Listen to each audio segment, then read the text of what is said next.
Okay, guys, step inside the squared circle. Okay, I need you to keep it clean. No headbutts, no low blows. All right, when I say break, you guys break. You understand that? All right? Okay, separate, guys. Okay, guys. Okay. Okay, guys. Break.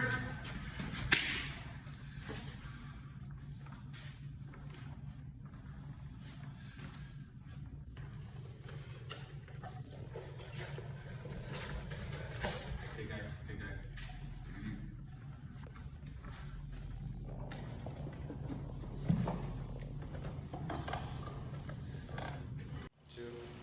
Well, that's one way to make an introduction. It sure is. Nice to meet you, meet Justin. Pro wrestling fans all around the world, welcome to the exclusive interview on behalf of Pro Wrestling Syndicate. We are live here at the Brooklyn Athletic Club, and standing to my left, wrestling out of Michigan at the height of 6'2", 250 pounds, Dan the Beast Severn. I gotta ask you, who's your favorite ring announcer? Well, I'll tell you right, with this microphone that you have right there, obviously it's you. Justin T. Vanny here, correspondent on behalf of Pro Wrestling Syndicate. Dan, you have so many accolades to your name, and one thing that you and I have in common is not just my brief pro wrestling background, but I'm also a black belt in Taekwondo.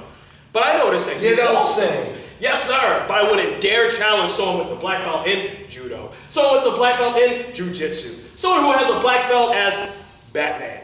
Dan, how did this... Batman? You must be.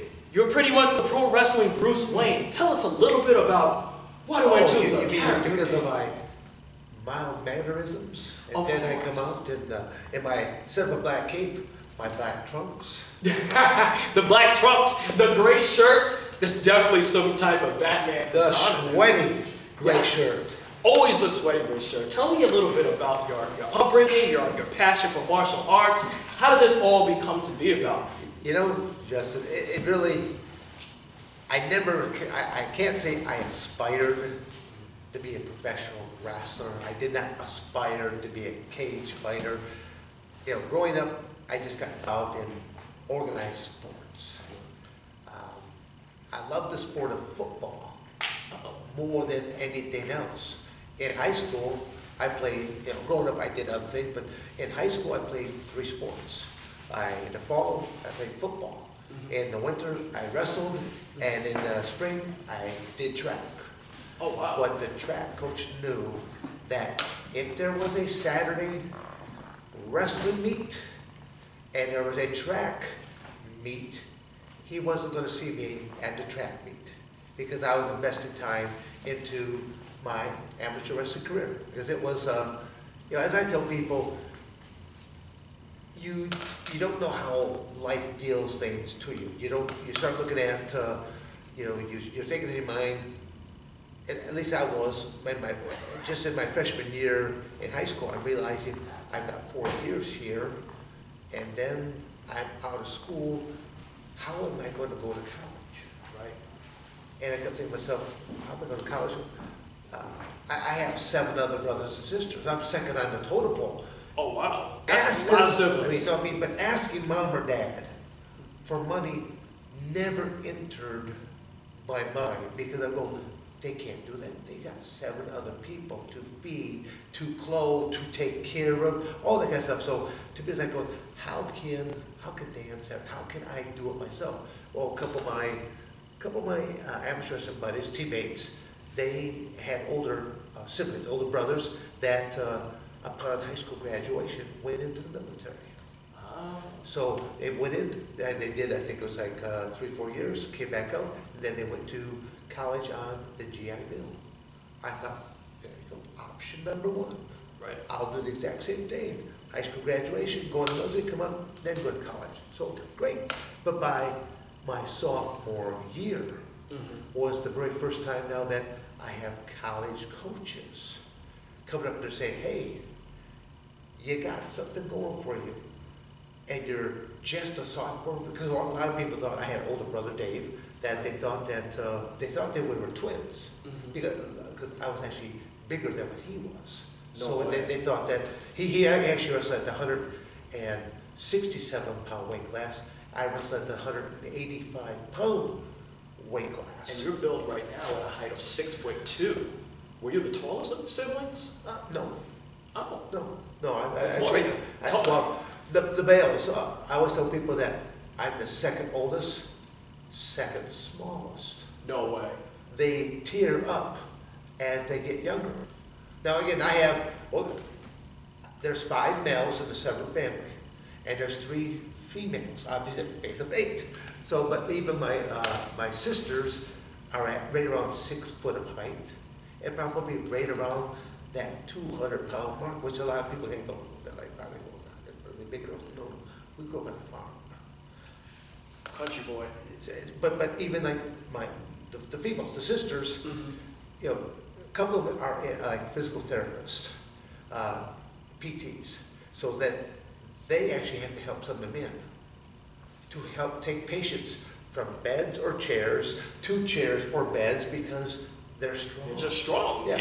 Yeah. That's all part of that country upbringing, that atmosphere. You know, because growing up there's the farm kids, and then there's the city kids. And you're in Michigan, so. And we grew up. I grew up on 120 acre farm.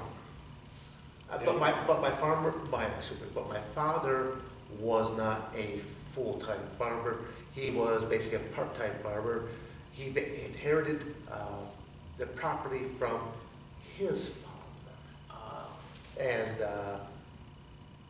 he worked in the automotive industry for just about 40 years.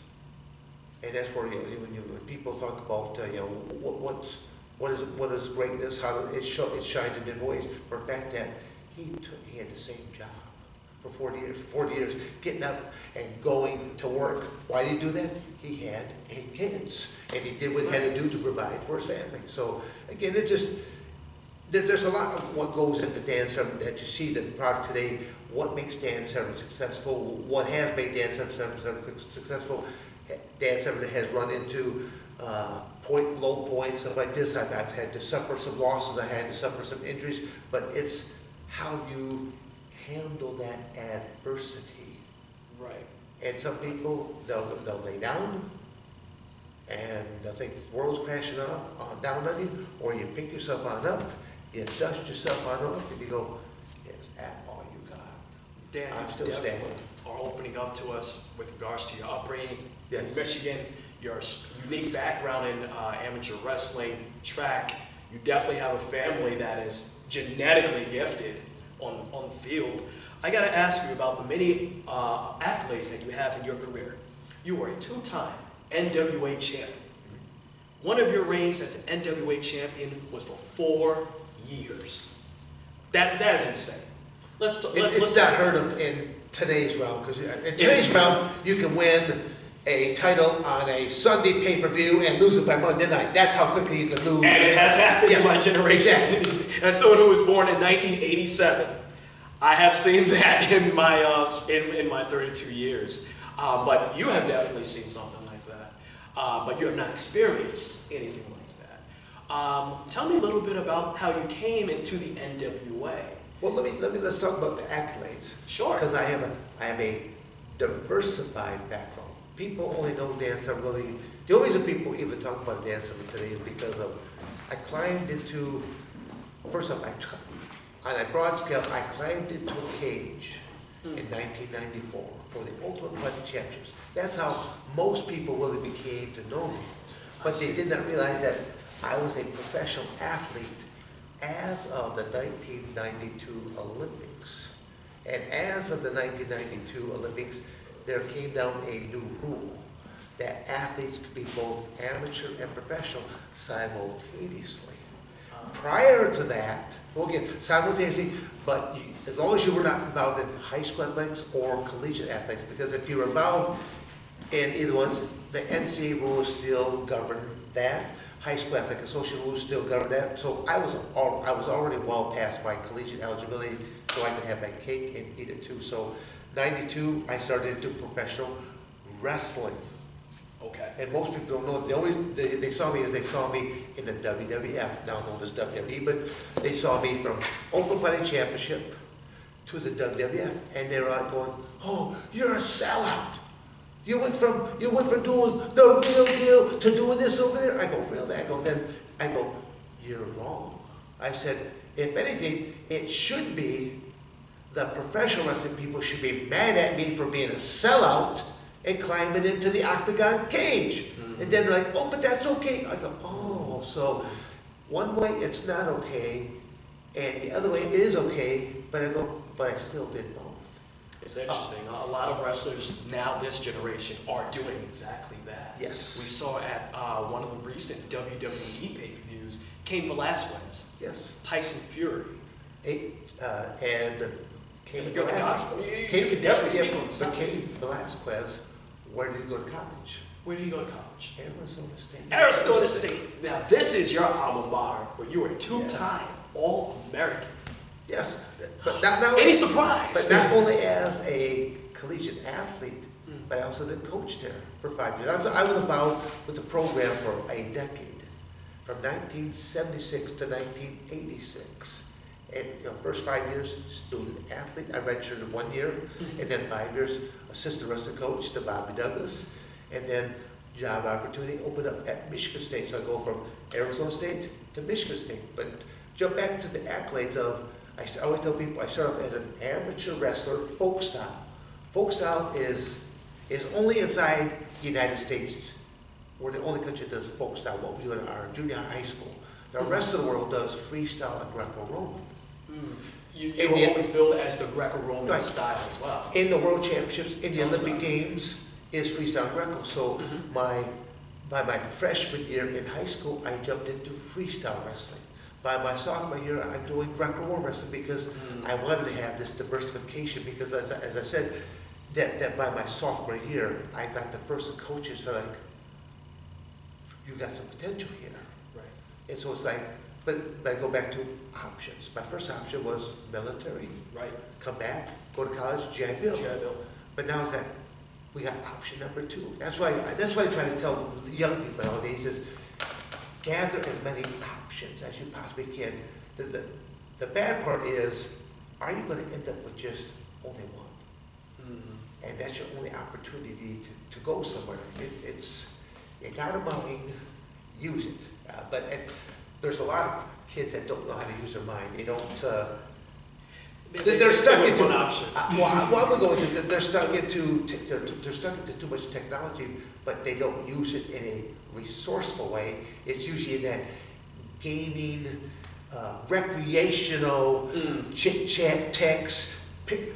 Oh, here I am there now. Oh, Right. This is what I'm eating here now. I mean, but that's the world we live in nowadays. It's invaded all atmospheres. But in a nutshell, I have just over 100 state, national, and or international titles and or records to my credit. Wow. Between folk style, freestyle wrestling, Greco-Roman wrestling, judo, sambo, tough man contests, pancration, no holds barred, mixed martial arts. And then we can go into what it did in professional wrestling. To me, it's like the professional wrestling titles. They're there like because I didn't even mention NWA anywhere along there up with it, but that was all part of it. But don't get me wrong, great deal of pride when the more I learned about the history of the NWA, the more pride I had with it. I like mentioning the NWA because I'm a fan. Harley Race, Ric Flair, Dusty Rhodes. Well, you want to know who gave me my own personal NWA belt? Please do share with us. Who gave your own Okay. personal NWA title? Share Well, that 10 pounds Okay, of gold. who always claims to be the man? Woo! Ric Flair. Yes, but who was the man? Ooh. I'm not thinking Becky Lynch. No. Lou Thez. Lou Thez. Yes. Good Matter of fact, cauliflower ear, the charitable professionals organization known as cauliflower ear, that's actually a picture of Luthez' ear. Got But something there. Luthez had a stranglehold on the NWA belt for almost a solid decade. Now going years back, but at the same token, that was the era I should have been there because I've always been referred to as a throwback from days gone by because I didn't go out to that. I did go out to the ring, WWS ring, wear nothing flashy, but then Yeah, you did not. when I walked out to the octagon, I wore the exact same thing. Nothing flashy. I definitely want to ask you about your ring attire because it's the same and always consistent.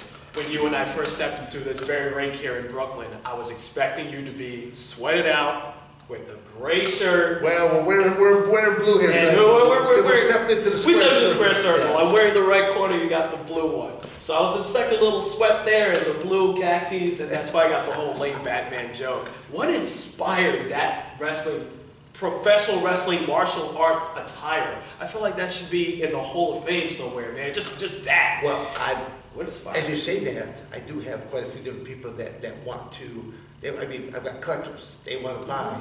Of course, we got collectors gray watching. shirt. They want Yes. to buy those trunks. They want to buy those shoes. And I go, yeah, I have them all. I've got a collection spanning close to 5 decades old. When you look at trophies, plaques, things I've won from way back when, in the early, again, starting my amateur wrestling career in 7th grade, 1969. 1960. And you said, and you were just 1980. 87. Yeah. So again, just So what inspired it? Just the Well, same it one. just- I can imagine going to Vince or Creative and saying, no, this is what I want to wear for my debut match. no, they never even asked me about a title. They basically, Oh, it was just more or less like a given. They liked the look because it wasn't old style and no one else was doing it. But to me, the gray sweaty shirt represented something to me.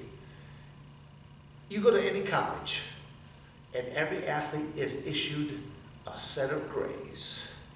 And I used to rate my workouts by how many t-shirts I would swoop through in a practice. I mean, and I don't mean just a little ring. I mean, soak through that you could just, it looked like you could just pull it out of that wash machine and just wring it down out, throw it, slap. Oh, you know who used to do that? Bruce Lee. Really? Oh yeah. No. He'd get a whole bunch of his dirty clothes, put it in a laundry bag, beat the hell out of it to dry it off.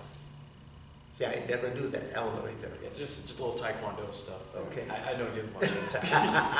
Please share more. About No, I just, the again, attire. the gray shirt just represented the fact that whatever you were going to achieve was by the sweat of your brow.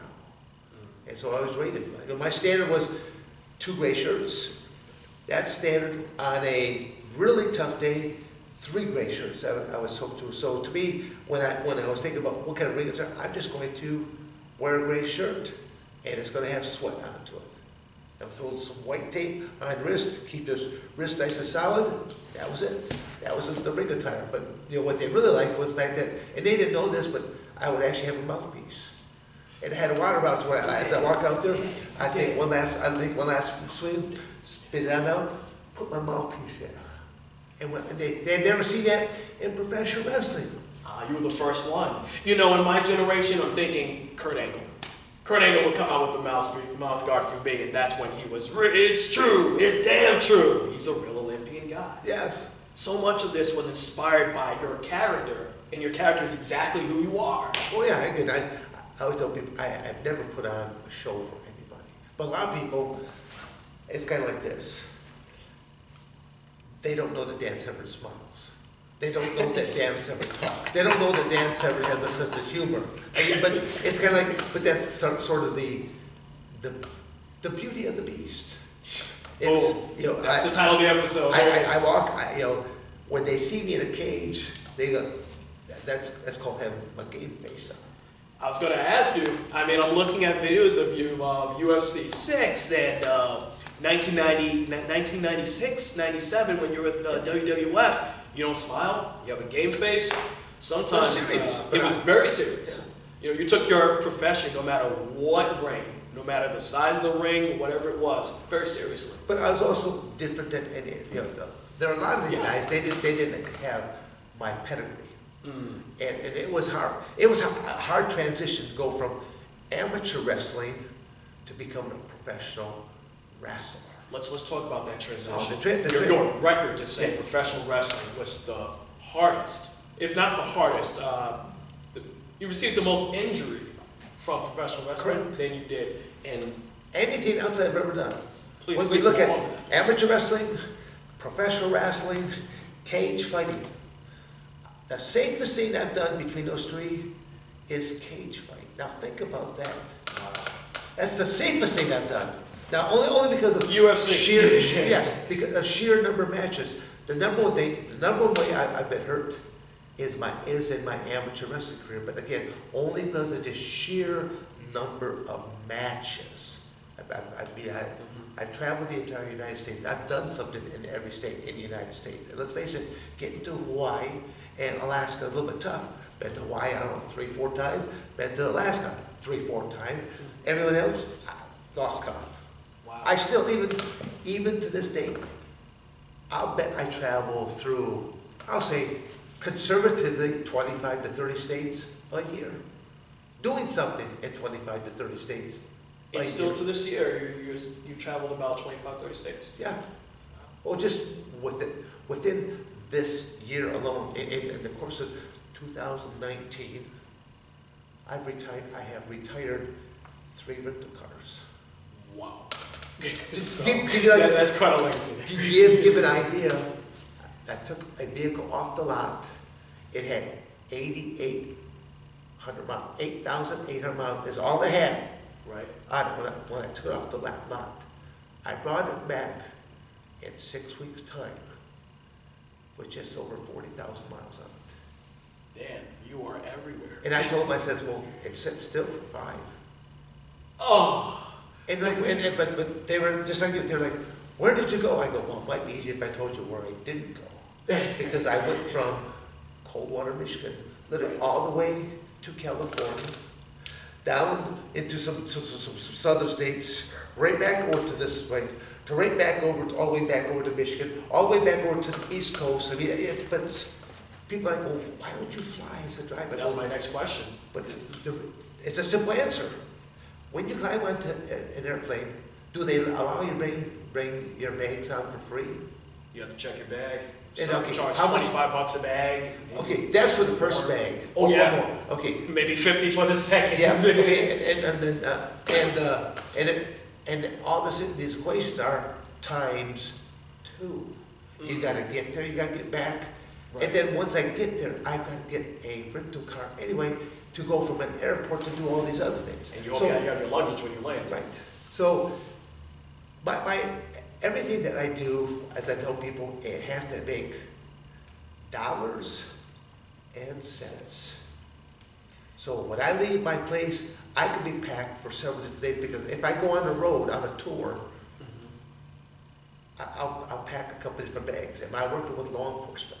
If I work with corrections, air marshal, border patrol, military, I've got gear for all of the above. Am I doing a couple of professional matches? I got to have a gear for professional matches. If I'm going to be teaching amateur wrestling, again, there's gear for amateur wrestling. Am I working with professional wrestlers? There's different gear. Am I going to be doing a couple of professional wrestling matches? I've got to bring the show gear. Right. So again, there's been some times where I did fly, but my car was parked at the parking lot. To where once I flew from one trip, I come right back here. I walk up to my car. That suitcase goes in. This suitcase comes out. I go right back into the airport again. I'm on a flight. I might have had maybe a 2 or 3 hour layover, so I had just enough time to go through security, go out to the parking lot, swap up bags, go right back in. And I even I was flying travel so much that even the people working security like going, Yeah, there he goes again. didn't I just see you? Where are you going now? You know, they're like, you just got back. So, I'm like, Mr. Severn, I got to ask you, you've had many appearances, and you mentioned both seminars you do. You're a Yeah. life coach, you're a motivational speaker, you do autographs and appearances, but one thing you also do is you're an author. Well, I have one book so far. Yes. Tell us about The Realest Guy in the Room, The Life and Times of Dan Severn. This came out in July 2016, co-authored with Ian Douglas. Yes. What inspired the release of this book? And tell us a little bit about your plans for possibly a sequel. Oh, no, there'll be at least 2 or 3 more books. Awesome. Tell Yeah, us. no, it's just how the first one came out is, after people went to a couple of my Q&A sessions, before, it's like right now, people that'll be watching this, they'll be like, well, I didn't think he ever talked. I didn't think he ever saw. I didn't think the guy had a sense of humor. Is he okay? Is he on medication? Yeah, they didn't really give you a mic. They don't, but I'm not that guy. I'm not going to be, in professionals, I would have never been that guy that's going to cut promos. I'm not going to sit there and just keep flexing and cut. That's not. But you know what? It's also cool nowadays to just be the tough guy and have someone else talk on your behalf. You debuted But Jim Cornette. that's what I had. In the WWF, I did have Jim Cornette.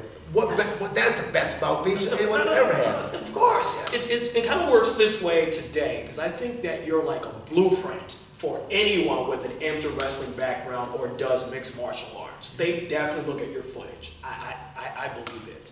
You were solid, you had a game face on, you had a talker behind you, you beat the crap out of somebody in about 3 minutes, and you leave with the same game face and a drenched shirt. Yes. Formula worked back then. Clearly it still works now.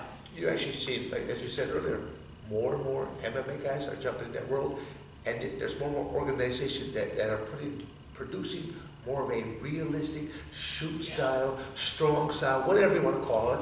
It's just looking a little bit more differently than a standard professional wrestling product. That's all. Do you mention this very much in your book? No, actually, I don't think I really talked about any aspect. In the course of the book, I think it briefly touches on a little bit of my upbringing, and then it jumps into just a little bit of the amateur wrestling aspects, but then it starts to go really more into the professional wrestling and mixed martial arts. So there's, I want to do some other aspects of more in depth. But when I go into in depth, I want to bring a few of my different teammates from my high school teams, like maybe from my high school football team, because they will regale stories about me that I forgot. My high school wrestling teammates, they will regale stories more than what I forgot. Same with my track. The reason I say it like that is not because I've been hit in the head too many times, but the reality is this. Yeah. Just how many athletes go from high school athletic level, go on to college? Oof. Just give me like, percent-wise, from high school. From high school straight to college, let's say D3 or D1. Yeah, or just in general. I'll give you, I'll say, 50%. Oh my God, you're so generous. Too generous. Oh, way too generous. I would say probably about 5% or less. Get out. Really? I actually think it's less than that. I think I was being generous 5. Okay. You gotta realize, like, for example, a sport like amateur wrestling, currently, amateur wrestling only offers up 9.5 scholarships at a D1 program. 9.5, there's 10 weight classes. Oh. And I only have 9.5 scholarships. How? If I recruit you, right, you still need workout partners. I can't just have you. I just can't have 9.5 people showing up. I need, but that's where a wrestling coach has to be very creative about. Does your family qualify for financial aid?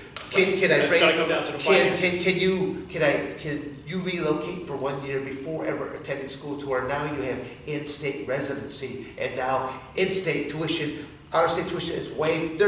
You have to be very, very creative how to do things, and are you willing to wait that year? Are you willing to do this? One of the most unique things I'm doing right now, and with another one of my fellow teammates from college at Arizona State, he's in a very unique position of doing a lot of developmental things with a lot of the Native American casino properties. Okay. And he actually educated me because I did not know this. He goes, Dave, do you realize that all Native American kids get to go to college for free?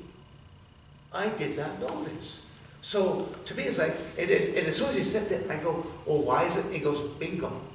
He goes, I knew you'd get it. I go, why aren't more college coaches trying to plant developmental seeds at these different reservation properties with wrestling programs, knowing that 18 years from now, I'm going to be harvesting these different crops of upcoming, and I only have 9.5 scholarships, no problem. He's not going to cost me anything. Exactly. Interesting. What do you No, nobody's doing that right now. No one's doing Why do you that. think no one is doing that? It's at no expense to the college. I don't think they were aware of it. It was just, I said, it was just brought to my attention within just the last 60 days. And as soon as he said it to me, well, the ironic part was, because I have another interest of approaching the Native Americans, but it's for running mixed martial arts shows, submission grappling shows, combination couple other types of things that are together. And I wanted to do it on the property there because no other MMA company has done it the right way. And so I wanted to do something different. And then when told me this, but what I told me was that I wanted to, I learned about the indigenous games. Indigenous games is only for Native Americans.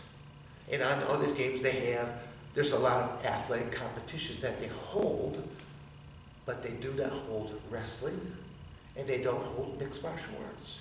So what I wanted to do was the fact that I wanted to do mixed martial arts shows at these various casinos, properties, Resland, that I also wanted to do, I wanted to develop programs at each reservation so that there were MMA athletes coming up through the ranks there.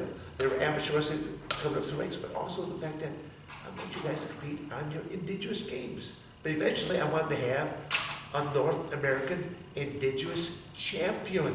That's real outside the box. Oh, way ahead of my time, way ahead of my time on that. And so then when my buddy was telling me about they go to college for free, then I'm like going, this is a match made in heaven. Is this a program that you're willing to spearhead yourself if you have a chance? I think he and I both will start to do it. We'll probably, as I say, we'll light the match. But more and more people are going to have to come bring some wood, throw on the fire, so that we can get more. Exactly. So it will happen because there's lots of opportunities on reservations. I want to get to back to your debut with WWF very quickly. You'll actually find that the beauty of the Beast is Yes. I do so many different things, and No, most I people love. will never understand all the, call it goodwill, be that goodwill ambassador, but they'll just understand all different type of charitable type of things. I'm big on anything that deals with kids. I'm big on any of the first responders because greatest commercial in the world, before you go there, the greatest commercial in the world, you see this dust cloud. And you see all these civilians running away from this big dust cloud, screaming, crying, and running from dust. And you see our military running into the dust cloud. Oh, wow. And the caption all reads is, which way would you be running? Oh, shucks. That's powerful. Because to me, it's like, our military, they do what they're told to do. Oh, yeah. Shout out to our veterans out there. Including giving up their life. Right. So when anyone that does anything against an American flag, doesn't stand for this, doesn't for that, I say, sure, a lot of people have given their life so that we will give you the rights to even be an idiot. Now, I'm not saying that to you, Justin. I'm just saying that there are people in our country that we allow to speak their minds, that if they were to be in any other country, you would never hear about them. Never hear about You them. just they're taken out back and disposed of. I'll just leave it like that. No problem. Okay. Dan, shout out to our veterans that are out there, including those that are still serving in the armed forces. Dan already mentioned that he has siblings that did already participate within military services. Yeah, I actually, even when my sons went in the Army National Guard, they was. Oh, when you said yeah. Excellent. How many kids do you have? 5. 5. Your youngest, how old is he? Joseph. 20. 20? Yeah, I guess I'm an empty nester. Yeah, tell us a little bit about the family man of the Beast. Well, it's kind of like, we're just going to talk about the Beast for right now. Okay, we're going to talk about the Beast right now. but the only reason the beauty of the Beast. Yeah, the only reason I say that is that's a hard pill for me to swallow. Only since that I traveled a lot. I was away from home a lot. Professional wrestling is a very, if you just look at one industry, professional wrestling, Right. that is, it has the highest death rate of all professions. Hands down. Now, usually it's due to chemical cocktails, because a lot of these guys, they're not structured for wrestling 187 dates. Some dates I hear are 300 days out of. No. I mean, yeah, but okay, you're right. That's just 187 dates that you will perform. That doesn't mean how many days the ads was travel to, travel from, and if you're one of the stars, you gotta come in ahead of time, in front of WrestleMania and stuff like this. It's all so they pay a price. A lot of times, if they're married, they end up in divorce. But again, when I talk about the death rate aspects, it's just they need an amphetamine, an upper to get them going in the morning. Right. They've got to go to gyms and to work out, so now they're taking steroids, they're taking growth hormones. They need something to put them to sleep at night. They're in a different time zone. A lot of something. But then they're getting injured. Yeah. And so now they're taking painkillers, muscle action. So you mix all of these chemicals with any kind of recreational party favors, and they wonder why they just go to sleep and they don't wake up. And you hear it all the time where so-and-so went to bed that night. He wasn't there for the wake-up call, and they finally had to go in and unlock the door, and they found them dead. So it's sad. It's sad. Any young athlete aspiring for professional wrestling, a lot of times I'll simply say, have you ever watched the movie, The Wrestler, starring Mickey Rourke? Yes. And it's not a very happy, pleasant movie, but at the same token, I really think that it depicts that industry spot on. In a lot of ways, I will say a lot of negative things about professional wrestling, but the positive note is it awakened the creativity I did not think I ever had. I have met some wonderful individuals, but the turds way outweigh the wonderful individuals. You'll find one thing about me there, Justin. Go ahead, I don't swear much, so if I call a person a turd, it really means I want to flush them down the toilet. Oh, man. And out of life altogether. And realistically, again, this is going to sound a little bit harsh, not politically correct, but the world would be a better place without some of these people. Family show here is when you step into the squared circle, so thank you for using the right word. That's why I'm known as the realest man in the room. And that's the title of that book. Let me ask you something. And during your tenure in WWF, you were surrounded by rising factions in the WWF. The Nation of Domination, D-Generation X, Owen Hart. What is going through your mind as you go through the locker room, getting ready to step into Gorilla and down into that ring? What's the camaraderie like in the back for someone with such a deep background to then just go out and perform? Was that just as easy as everything else? I don't know if I could even truly answer that, because I wasn't. I knew about it, but how did these aspects affect me? They didn't. I mean, first off, let's just talk about the contract I had. Let's talk about it. Non-exclusive. First off, non-exclusive. Did that include? I could work for anybody, including WCW, ECW, NWA. NWA, okay, first off, I first went to NWA. Okay. NWA wanted to make me exclusive. Okay, fine. How much you can pay me? And they're like, well, what do you mean? Well, if I have this coming Saturday is open, are you going to pay me to sit home? Well, no. I go, that's called, then you don't have exclusivity on me. Why should you prevent me? I go, all you offer me is a per match per deal, and I can't work for somebody else. I go, no. But at the same time, I wasn't that 20-something-year-old kid. I wasn't a 30-something. Well, yeah, I wasn't even that. Because like some of the bragging points aspects right there is, I did not start a cage fighting career until basically turning 37 years of age. You don't start a cage fight at 37. You retire from 37. I started at 37, and I went for 20 years beyond that. No one will ever rival what I did there. But then you look at, when I'm signing papers with the WWF, and we're in papers all signed, stuff like that. I got Jim Ross in office, there's Vince McMahon, a few other people inside, I don't remember all. Vince Russo was doing creative. But they're all under handshakes and then slaps on the back, and then through that the quick little conversation, Vince finally like, just exactly how old are you? 48. And he's like, he looks over at Jim Ross and goes, Jim, who's our oldest rookie ever? And he goes, Dan. But I did not. I didn't look 48. You sure did not look 48 in your debut, but they look at, here we are, we're here to do an interview. I was inside the square circle again just last night.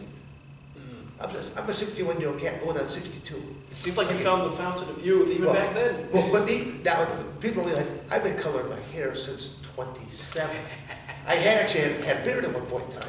And my buddies used to kid me all the time because the chin had basically was all white. And they were like, dude, you gotta quit eating those powdered donuts, white powdered donuts right there. They keep dropping in your chin right there. Because it's all white. So I was starting to color just the chin. And then, like I said, then gray started coming up. But at least I always tell them, I go, at least I have hair to still color. Now, I can't say, it started to move back a little more. I don't have just a 4-head. I got more like a 5-head, maybe a 6-head now. But, it is what it is. But for a 61-year-old cat, especially for all that I've done to my body, to travel, right. People, I'll even challenge them, try to keep up with me. I've had film crews that say, we'd like to just follow you around. I go, put your track shoes on and see if you can. I doubt it. You're a 48-year-old rookie hanging out with The Rock, Triple H in the back, and now you're known as the oldest rookie. How did the guys see you? Great question. This is how they saw me. I stayed by myself, which means they wanted you, the WWF wanted you to arrive at the building at a certain time, really early in the afternoon. And so I would get there. I didn't understand why, but I learned why later. But I get there early, and I'm a professional.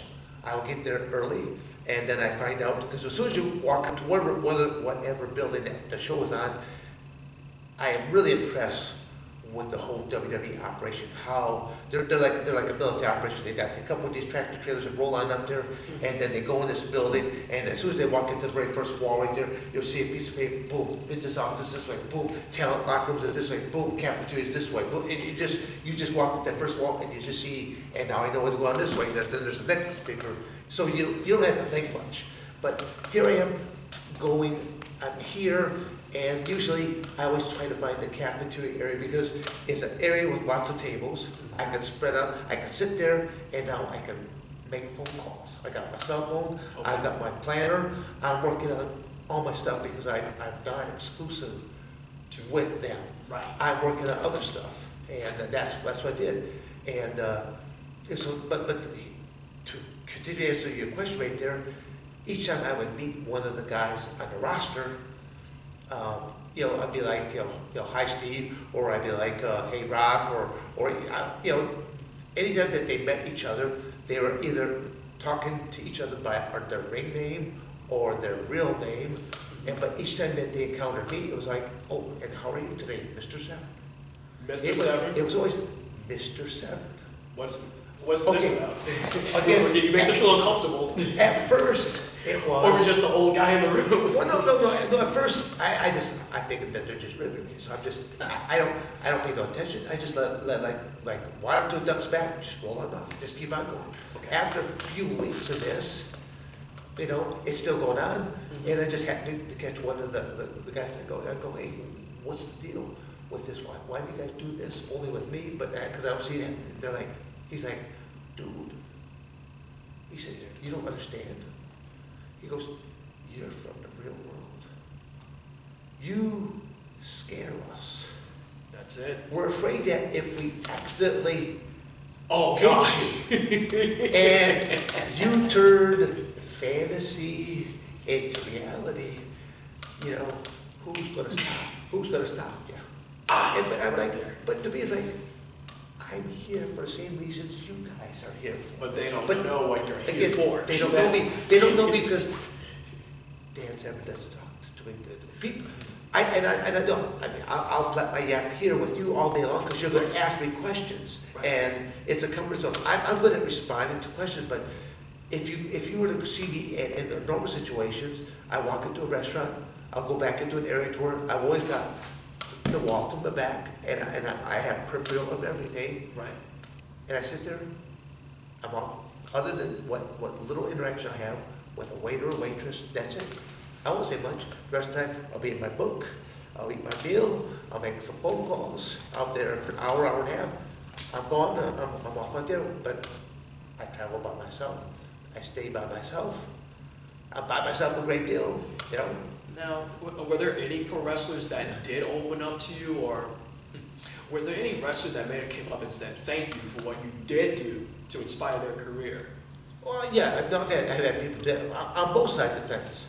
I've had MMA guys, thank you for opening up the doors for professional wrestling, and then Awesome. professional wrestling. So both ways. Awesome. But again, as they got to know me, But that first year, some people, some wrestlers may not have known you, just known as the Beast Severn. Right. I'm thinking maybe Rocky Maivia at the time may have said, "We're just calling you Mr. Severn. My name is Dwayne." Yeah. You know, Well, yeah. do you want to ride with us tonight, or we want the Waffle House? Let's kick it. Yeah. He didn't want to come up at you at all and just offer. no, I never had that kind of interaction. Okay. But on a different note though, after the first couple times of traveling, it was like I simply just asked them, hey Justin, what hotel are we going to be at? And the first time they just booked me a room because again that was all part of my contract. They took care of my room, board, things that Do you ever room with anyone? And no. Was that part of your contract? Or Well, was no, that again, what they did? I had a unique type of thing. I'm sure lots of guys, just like we said before, lots of guys roll together, lots of guys do this. Right. But I'm only working 60 days a year. I'm not working 187 days. I'm only working 60 days. But at the same token, because I know my schedule far enough out, why not fly in earlier?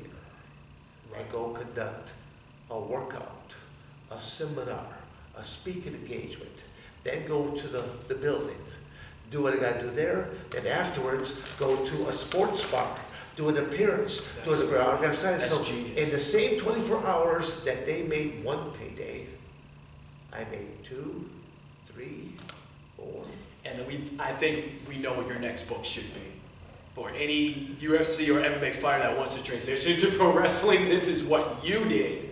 And maybe it could be a template for future MMA. But you always gotta have a catchy title. Should be dollars. Cents. Beauty and the Beast of the Business. BBB, Beauty Beast of the Business. There you go. Just something there. Yeah. Something inside the square circle. But just like doing an interview like this, a lot of people just don't know who a Dan Severn is. They don't know what makes a Dan Severn tick.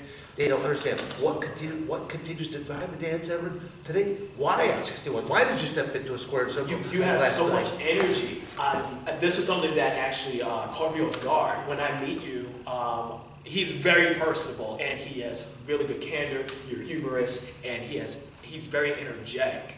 One thing I wanted to ask you was, some people do not know who you are. Right. And even in my generation, I grew up on Brock Lesnar, Kurt Angle, Eddie Guerrero, The Rock, Stone Cold, and so forth. I just tell people that I was about 20 years ahead of, before Brock Clearly. came along here. Clearly. And if I were to look But him even up, it's Bill like, Goldberg, dang. Bill Goldberg was Yeah. basically a model after me. Let's talk about that. Bill Goldberg. Where did you first meet Bill Goldberg? In California at a business. At a business lunch? Yeah, I'll say 3 or 4 other gentlemen had already invited me to be there. I did not know that Bill Goldberg was going to be there. So basically, I get there and I'm introduced to Bill Goldberg on top of it. So again, as we're talking about business aspects and getting to know each other, there's a lot of similarities between athletic backgrounds and different things that we did. But then partially through the deal, he just reaches out and goes, "Thanks." I go, "For what?" He goes, dude, I was you. I watched you on. I watched you with those crazy arms and that crazy face and stuff like that. And he goes, and the ironic part was, you know, he had the spear. Well, spear is nothing but a glorified double leg takedown in amateur wrestling. Well, it turns out it was a fellow wrestler that I knew that actually taught him it. So it's kind of crazy in not a professional wrestler, but an actual amateur wrestler taught him to do the double leg spear. You know the name? Right now, I'm drawing a blank right now, just because. Okay, we'll get to that. But that's what I said. If I was to ever write a future book with this, because when I say that, we went off into different tangents. I would bring some of my high school teammates from my different seasons, and the same way I do that in college. Because what I said, one of my example I was given is that upon high school graduation, how many athletes go on from high school athletics to collegiate, and 5%. very low percentile will go. They'll go to college, yes. They won't go and participate in collegiate athletics. So why I say they will remember things so much more vividly is because their athletic careers ceased then. So they're going to remember that high school wrestling match as if it happened last night, because it was. How many times have they been at that tavern and talked about that story, and it's been ingrained to where people can finish your lines are for you, the story they're for you, and stuff like that. The same story at Thanksgiving table again. Yeah, but that's why I said I would invite some guys from my high school career to my collegiate career to even other aspects, because they'll remember more things about me than I will remember, because I continue to add. That's how you can increase your value, man. Not just stay the same. Yeah. And again, for my generation, video games is one of the biggest things about my generation. I'm a millennial. So we grew up on PlayStation. You're a gamer. I'm a gamer. I'm a gamer. Semi-retired, no, you're still a gamer, like I am. One thing about video games is I've never unlocked your character in any wrestling video game. And with all these legends coming back, okay, I've never seen like a Dan Severn on a pro wrestling game, and I'm wondering what how does, when you enter this space, when you meet with someone who's saying, oh, who's Dan Severn? From the age of 32 to a young kid at the age of 5, how do you introduce yourself to them? Is it through your seminars, or maybe you tell them, hey, go back to YouTube? How do you tell people who Dan Severn is? I don't. Usually whoever I'm working with, they've either sought me out to begin with if I'm around other people, like if I'm at a Comic-Con. Right. Thousands of people are walking around there, and they're from all different backgrounds. They may just be people that are just movie buffs, and they walk around because you have just a plethora of all kinds of people. Comic-Con's got everything. So I'll have. Were you at WrestleCon 2019 here in April? It was at the Hyatt. It was at the Hyatt at West 57th Street. No. Everybody was there, from Bischoff to the Rock and Roll Express. I've been at other events where I've been with Eric Bischoff. I've been at other ones with the Rock and Roll Express, but this whole Comic-Con thing has only been within the last, say, 2-3 years. Okay. Hasn't all been taking place. It's kind of, I say that the Comic-Con circuit is kind of like the last frontier for most professional wrestlers, as they're slowly riding off in the sunset. They're not. Beast Severn. They're no longer in the ring. But the word of the beast. No, go ahead and talk the truth. They're obsolete goods. But I'm there with them. Okay, but I'm there with them, so I know that I'm starting the cusp of the journey. Let's face it, point blank, Justin. Go ahead. We're only all here for a certain period of time. Absolutely. None of us are going to cheat Father Death. No. He's undefeated. Exactly. He's got it. Some of us just tangle with him a little bit longer than others. but eventually you'll succumb to them. You just simply look at my athletic career. On my athletic career alone, I've been accused of, it's not Dan Severn. No way can it still be Dan Severn out there. It's the son of Dan Severn. It's Dan Severn Jr. that is out there because, again, from 1969, starting off in 7th grade, I was teaching amateur wrestling by 9th grade, teaching it. By my 10th grade, I won my first national title by my 10th grade.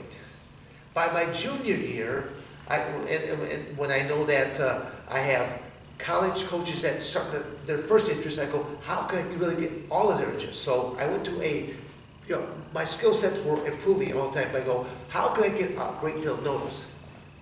I went into a junior age group level, up until 18 years of age, right. Inside high school. That's junior age group. So I'm at 3 weight classes in the junior age group. 198, 220 heavyweight. These are things you cannot do today. They will not allow you to jump that for your safety. They're not going to let you go up there to the potential of getting injured. Again, during this time frame, the heavyweight weight class was not regulated. There was, now there's a platform. You cannot, in high school, you can't weigh over 275 pounds.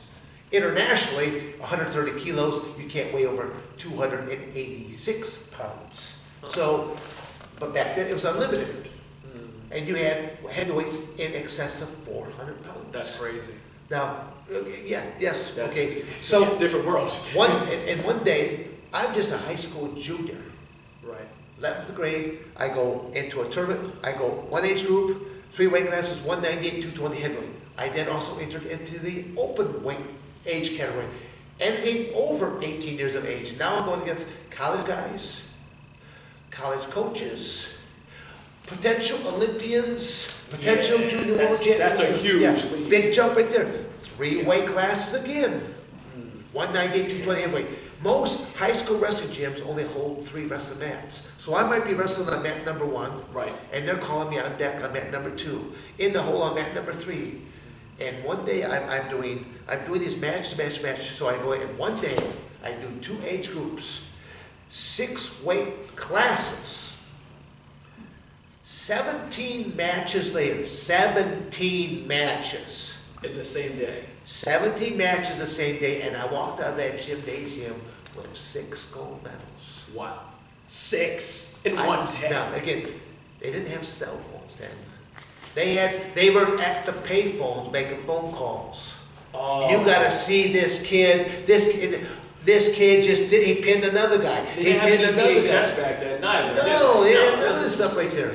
Wow. I got all the trophies. I got the medals. I got all this kind of stuff. They're kind of like, test me. I think for the next interview needs to be in his house. The realest guy just wants to just test me. I got it there. I got the credentials.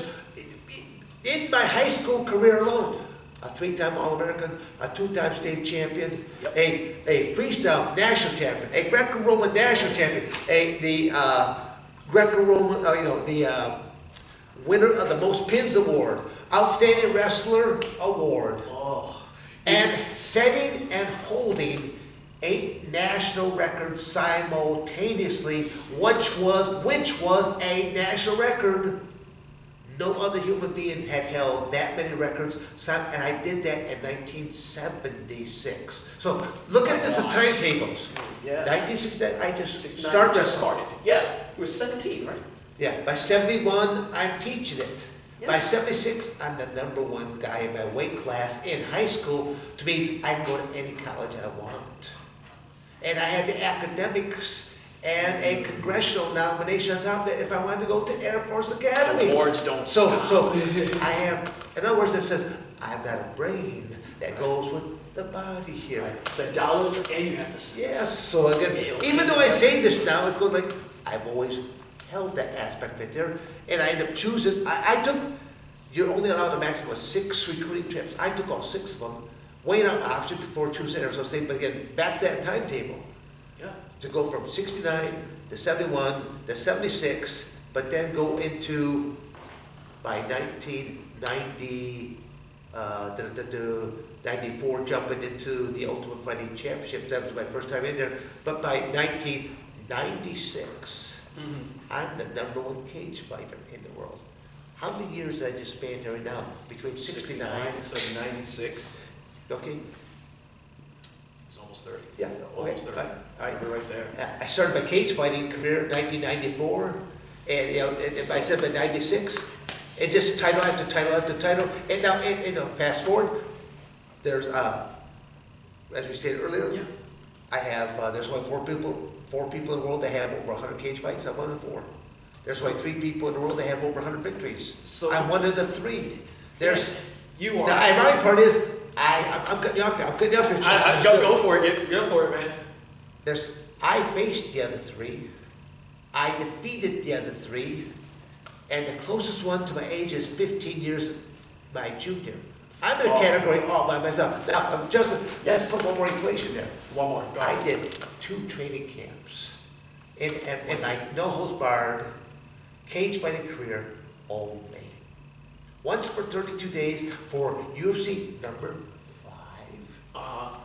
And then for the ultimate, I took out 35 days out of my life. The rest of the times, I just showed up. Now just think, if I would have applied myself a little bit more, I might have made something of myself. You're already #1. But I say this as a joke, again, as I tell people, I'm gonna grab you by the scruff of the neck, I'm gonna shove your face into a big pile of truth. Thus, You know it. the realest guy in the room. I I got the proof. that you're #1, but you've always, there's a possibility that you have so much more that you could have done if you did even more fight camps. Like you this guy's already Did I acquire a striking coach? No. Did I acquire? Well, it's pretty short one. Let's talk about it. How did you train with your 2 fight camps? I mean, didn't we train at all? Do you feel like you were prepared? I ran by myself. I lifted by myself. I trained on heavy bag stuff like that by myself. My 3 most reliable workout partners was a throwing dummy, a raw mounted spring-loaded dummy, and a heavy bag. Oh, man. They were always on time. They never complained. And when I'm exhausted, they're still saying, "Is that all you got? We're still here." Well, I'll also say they're affordable. But no, those were my 3 most, but I had to, you eventually have to work with real bodies and movable parts like that. And I did do 2 training camps out in the state of Arizona where I left my family back in Michigan and I traveled by myself out to Arizona because for the next 32 or 35 days, I cannot be a father. I cannot be a husband. I had to become a no-holds-barred competitor. For the viewing audience, they don't know, what is this no-holds-barred? Look it up. Mixed martial arts today is 47 to 49 rules to it. It's a nice civilized competition. Back when it first began as the no-holds-barred product, 2 rules. What 2 rules were they? No biting, no eye gouging. That's it. Now think of all the other things. You can throat punch, headbutt, knee in the groin, punch in the groin, rip their ear off. You do joint locks? Did you bite him? Nope. Did you stick a finger in his eye socket in the process? Nope. Good to go. So That was called, they wanted ultimate victory. And Art Davey was the brainchild of this whole thing. He wanted total victory. The cage really came about, even though it looked primitive. It was like Mel Gibson, and they're all stepping into this, 2-man enter, 1 man leaves. They thought that they were. that's the way it looks like when we look at it, man. It was, but there was no weight classes. So you saw like the vast difference was like 400 pounds. You had Keith Hackney, who basically was about a 200-pound, not quite 6 foot tall Kempo karate guy going up against Manny Yarborough, a 616-pound sumo wrestler. Now, who do you think won that The match? fighting styles were one thing I respected about UFC back then. You were the Greco-Roman going against like Ken Shamrock.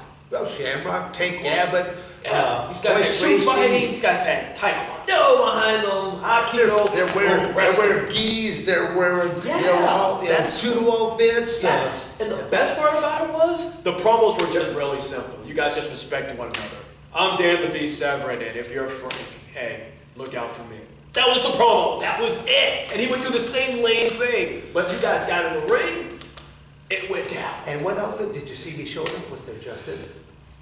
Well, What color decor T-shirt was I wearing that I'm night? sensing it was gray, dark gray, and sometimes really dark gray. And the color of the trunks?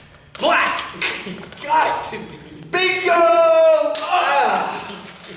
Yeah, I know. It was a stretch of imagination. It was a stretch of imagination right Just there. been run back. But it's good you mentioned that. The very unique aspect Yes. is that I was also in the octagon wearing wrestling shoes. Do you see anyone wearing shoes? Huh.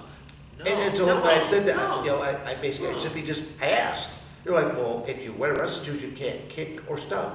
I'm going, So they just added new rules because of your apparel? no. I could either go barefoot, but if I chose to wear shoes, because there are others that did wear shoes. Okay. I'm the only guy that I wore them all the time at that time, because I'm a very methodical person. You'll sense this more and more that I would get into that cage and I checked it out. I would go around the parameters of the cage because not all cages are created equal. You're only thinking of the octagon cage, but I did way more matches and other different organizations all around the world, stuff like that. So I would always get to the whatever location for the show, and as soon as the cage would be set up, so that I now have plenty of time to check out the sturdiness of this cage. Where are the flex factors? Where are the solid types of beams? And you'll even see in the Ultimate Fighting Championships, I have one particular match where I'm going to get up against Joe Charles, to where I hit him with a high double leg takedown, and literally I have him going one direction as I'm going, I go post, bam, because I'm going for a solid object. It's like ramming speed, and that's good. It's like shoulder shrug. I don't want to hit my head first, and bam, slamming a bit up into that, and bam, down we go, and it worked. Tactical. Utilizing dollars and Cents. This might be the title of the episode. It's either going to be Beauty of the Beast, Beauty and the Beast. I can be the beauty. What was that? Or dollars and cents, which is what you're doing. I have to ask you a question. I mean, We're going to be all over the place, but we're going to keep coming back. We're going to keep coming back with it. Yeah. It's okay that we're going all over the place because you have a lot of accolades. Yep. And we're talking about. Can you just have there's that bottle of water just to back through? Yeah, sure. Yep. If you don't, well, I thought there was a bottle of water. I thought. Right behind you. Oh, right back. Thank you. Yeah. Okay. No, just keep going. Ask that question. We're rolling, baby. Good. Okay. You mentioned your philanthropy efforts and your views on bullying in numerous interviews. Yes. And you also talked about it earlier. But this probably wouldn't be very politically. They probably wouldn't be very politically correct right now because just to talk about the bullying aspect. Bullying aspect. Just there are so many things that are being brought to attention because there's like cyberbullying. There's name calling, there's cyberbullying, but we live in a very thin-skinned society. That's true. Just I can't use the words I really want to use here right now, but we just have a. We talk about the cyber stuff. Yeah, it's just a very soft society that we are raising, and there's other aspects of it. It's parents don't discipline their children anymore. They expect the teachers to discipline their children, and then when the teacher says they have a problem with your child, it's kind of like, the teacher looks like, well, why don't you do your job? I'm not here to do your job. And they took away corporal punishment from teachers. To me, it's like, when you know there are repercussions for your actions, or you will toe the line. Right. You'll know when to stop. I walked into my classrooms in high school, junior high, elementary. I walked in there, the paddle was proudly displayed, and even on some of the woodshop teacher would have engraved onto it, Board of Education. Yes. Yes.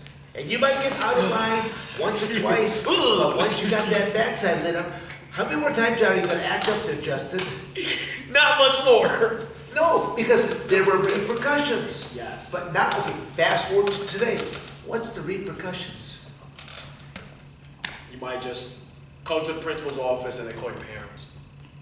That's nothing physical. And is there Nothing any, physical. is there a mom or dad really there to answer that phone call? Because usually mom or dad are working or something like that. So Right. Right. yeah, repercussions. No, there's not any repercussions. But It's not in the teacher's hands. Yeah, but you know, let's go back a little bit of time right now. Sure. Had that thing took place, the teacher would have paddled you, and then they would have called your parents. And when you got home, you would have probably get teased. oh Yeah, yes, man. exactly. My And- parents, please. Yeah. I grew up in a preschool that was private, and you would receive the Board of Education if you acted up in the early 90s. And then, of course, mom and dad would get the call. Dad would take his time with the Board of Education and then pass it to my mother as well. Yeah, no, That's maybe why I'm so but- proper but- today. But no, you are. No, that's what it boils down to. And again, I mean, we're a little bit, we're getting all over the place right now, but again, that's all part of the, what makes Dan Severn unique here like that is I'm structured. Yeah.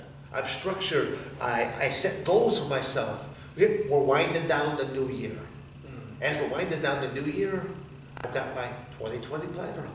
I've got all these dates that I have recorded right back of my 2019 planner that I need to pass over into my 2020 calendar because I have all these additional bookings going now into 2020. Any big additional? Just unique things. Well, again, there's stuff that's coming up for WrestleMania weekend and things of that nature, WrestleCon, all that kind of stuff. So, yeah, but again, in a diversified field.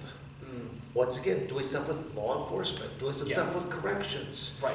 Military is still contact me because they like this. They like the simplicity. You know, for like, let me go into like, corrections right now. Go ahead. I had like one gentleman that has utilized me a great deal. He goes because he likes the way I teach with law enforcement. He goes, "What do you know about cell extractions?" And I'm like, "Well, I've watched Lockdown a few times." He just starts laughing. He goes, it doesn't really go down quite like that. And I just told him, "Well, just bring me on in and let me see what you do, but let me also be a part of it. Let me be everyone that you're in there, everyone's position, including I want to be the bad guy. I want to feel what it feels like to have either a 3-man team up to a 5-man team attack me, but call or subdue me, whatever word do I use, but to put me into compliance. I want to feel it all, and I did. And then, without even batting an eye, I started showing him stuff, and I showed him just one technique alone, and he's like, he couldn't believe how simple that was, because I could take a much smaller female officer, and she could do the technique and hold a much bigger male officer with one arm. Wow. And he was shocked, and to the point, he's like, I have to feel this. And when he felt it, that's when he couldn't believe. And that's why I go, well, that's, again, I knew that if I didn't move, it's not going to mean much, because look at the size of Dan Severn. Right, look what he's done. Yeah, but I just knew that, and I even took the female officer. I said, "Do you remember how to do this?" I go, do it well, and then have fun with it. But the thing that when I say she had fun with, first she got this big male. He's screaming hard stuff like this, but then she started slapping his ass and being like, "Who's your mama? Who's your mama?" And stuff like this. You gave her confidence. Oh yeah, She got cocky. but she did it. But it's kind of like it kind of like took it over the top to where it was like, but I didn't tell her to do that. But You told her everything she knew. yeah, but it was great. But that's how it made it believable, because it was one of their own. Because if it was just you and I showing something like that, we're two strangers to that industry, and it's like a song and dance routine. If you ever, there's a lot of martial arts routines that they do these demonstrations, but it's only because you and I have been working together that it's like clockwork. But how many other people can do something like that? They can't, because it's all Yeah. it takes work. In unison. But but that's one of the Technique. things I like about the martial arts. The martial arts to me represents the last frontier of trying to teach our children anything about positive character traits. Because they're not learning them at home. Again, I should, some families, they have that background, yes. But as an overall whole, no, because mom and dad are both working to help build. I would have to almost agree. Even with What do you mean you have to almost agree? I'll tell you why. I'll tell you what, my friend. Basketball, for example. Big basketball fan. Are you a basketball fan? No. Here's what they're teaching. He's ripping. He was number one. One of the biggest concerns they have about basketball players today is kind of like Taekwondo and martial arts. They're concerned about the upbringing of these kids, shooting the ball and doing what's fancy and not their footwork. And the biggest part about martial arts that I see when I teach kids, or on my way to progress to being a black belt, was learning technique. It's better than just putting your strength behind every little thing and then you get cocky and so forth. Mm-hmm. It's footwork. Do you see footwork or any particular Greco-Roman style that you've seen as being the basis for your success? No, what I'll say is a different word for footwork is just basic fundamentals. That's probably the better way of doing it, because that's when it comes to amateur wrestling, we're losing it. Yeah. In amateur wrestling, the number one takedown is a single leg. Number two takedown is a double leg. Why is that? Because it's easier to capture one leg than it is to capture two. It's just common sense. So, I always tell people, you're not going to learn those secrets of the octagon here or something like that from me. It's common sense what I do. There's just so many ways that I keep coming back to. It's simplicity. That's what's easy. It's why it's easy for me to remember how to do things, and it's easy for me to try to teach things to other people. But one of the hardest things as a coach is you have to look at these other individuals. Because I'll say like a 150-pound athlete, 150 pounds comes packaged a lot of different ways. It can be tall and skinny like a stick. It can be short and thick like a fire plug. And most people fall somewhere in between. Some people have necks. Some people have this little stub here, stuff like that. So you have to realize I can't teach you to be like everybody else. I have to watch you, because I do a lot for like a lot of amateur wrestlers. They'll say, can you critique me? I go, yeah. You give me three matches, and I can critique you pretty much spot on with just 3 actual live combative matches. Because I know how to break footage down really well. Most people don't know how to break footage down. I can break footage down, and I can actually, not only can I break footage down and tell you what you need to do to make you better. I can tell you what your strengths are. I can tell you what your weaknesses are, and I'm going to eliminate some of your weaknesses, and we're going to play off of your strengths. But then I might also recommend something for your cardiovascular. I may be recommending something for your weightlifting, and then I might even be recommending something on a nutritional aspect. But the biggest tool I'll really be working on is this right here. How can I get that brain stronger? Nice. Most coaches can teach all kinds of fundamental skills. 2 things they can't give you: heart and bonehead determination. Justin, have you ever watched The Wizard of Oz? I've watched parts of it. I'm not gonna lie. Okay, one parts of it. Okay, really. So this may not work out that way now. But do you remember what did the Tin Man lack? Ooh, it's not the heart. It's not the heart. Damn. No. It's not the heart. It was. You're right. It was the heart. The Tin Man was the heart. Okay. What did the Scarecrow? Because you have three scarecrows. Okay. You have the Scarecrow. I used to know this. Come on, Frank. Heart, I think. No, heart was the Tin Man. The Tin Man. Tin Man. Brain. The brain. Brain. Okay. Brain. All right. Now we got the third character, together. and the lion. Lion. Courage. Now think about that today. What do a lot of people lack? They lack courage. They lack the heart. And then, of course, sometimes you can overthink. Yeah. No, I mean it's. Like I was just doing. Oh no. I knew it. A lot of people don't think. That's how I really look at it. They really don't think. So it's an interesting, even though that movie's got to be what, 50 some odd years old, easily. That's Judy Garland. But again, I use a scenario like that because most people have seen The Wizard of Oz somewhere along the way. And I'm gonna say, well, my whole purpose behind there is, as a coach, two basic things I can't teach you is heart and determination.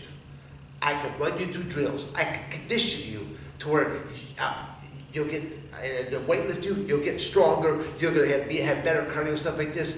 But I know that as a coach, I've got some guys that inside my practice room, they are the kings. They're Godzilla in the practice room. But you put them out in front of a live audience, and they choke. They don't know how to perform. And there's other guys in the practice room, they can't walk across that wrestle mat without tripping over a painted on line. But the moment you put them up in front of a live in front of a live audience, dun dun dun! Yeah. It was like the biggest B-12 shot. They're like, Superman! Exactly. Where was this?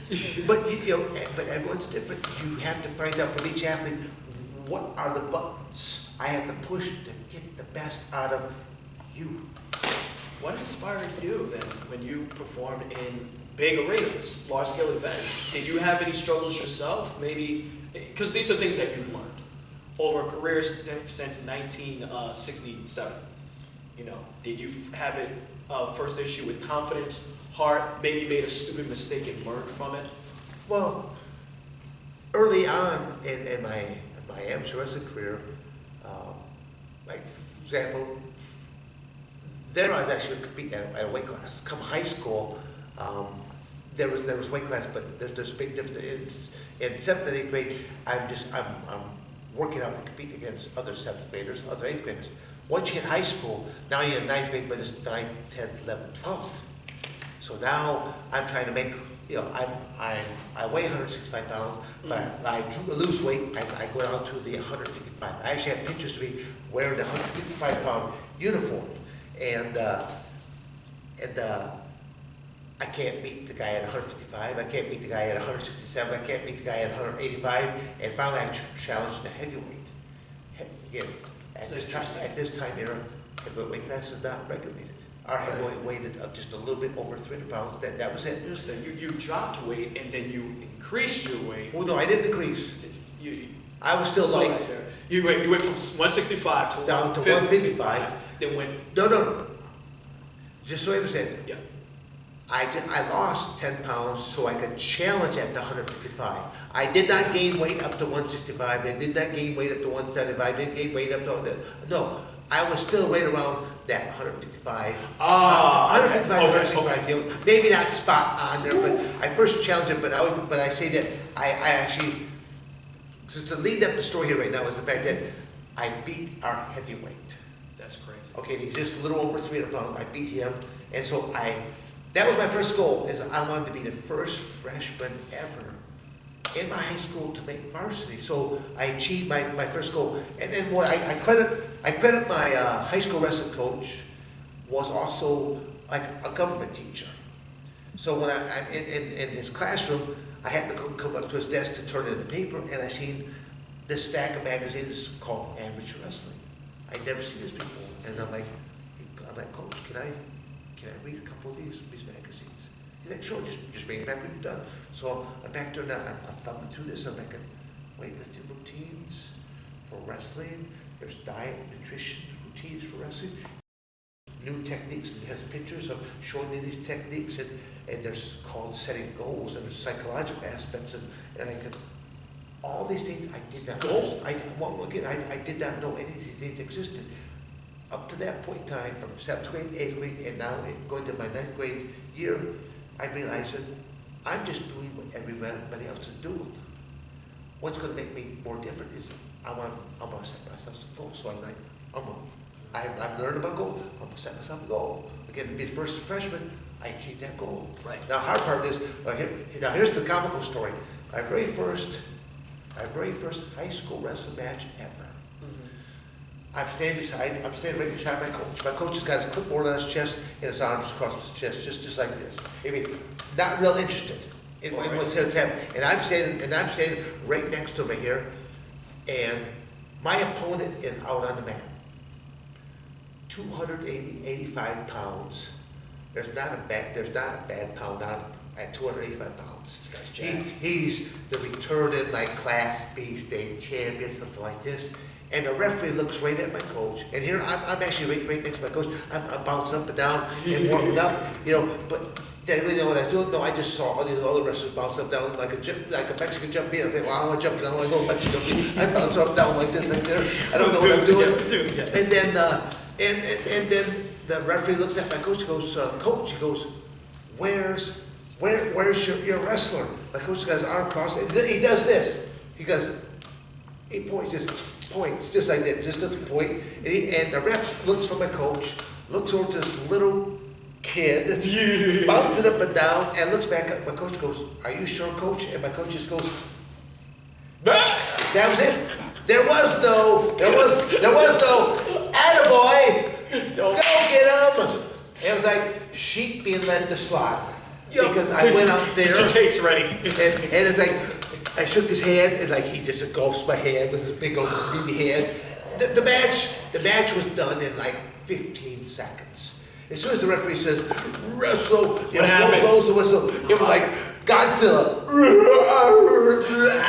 coming across there, crushing me, and it was ugly. Oh, so, but it's just my way of saying this. I think that's like your first loss tonight. But I always tell people this. But it's my way of trying to motivate others, because I would say, like, I didn't start off setting the world on fire.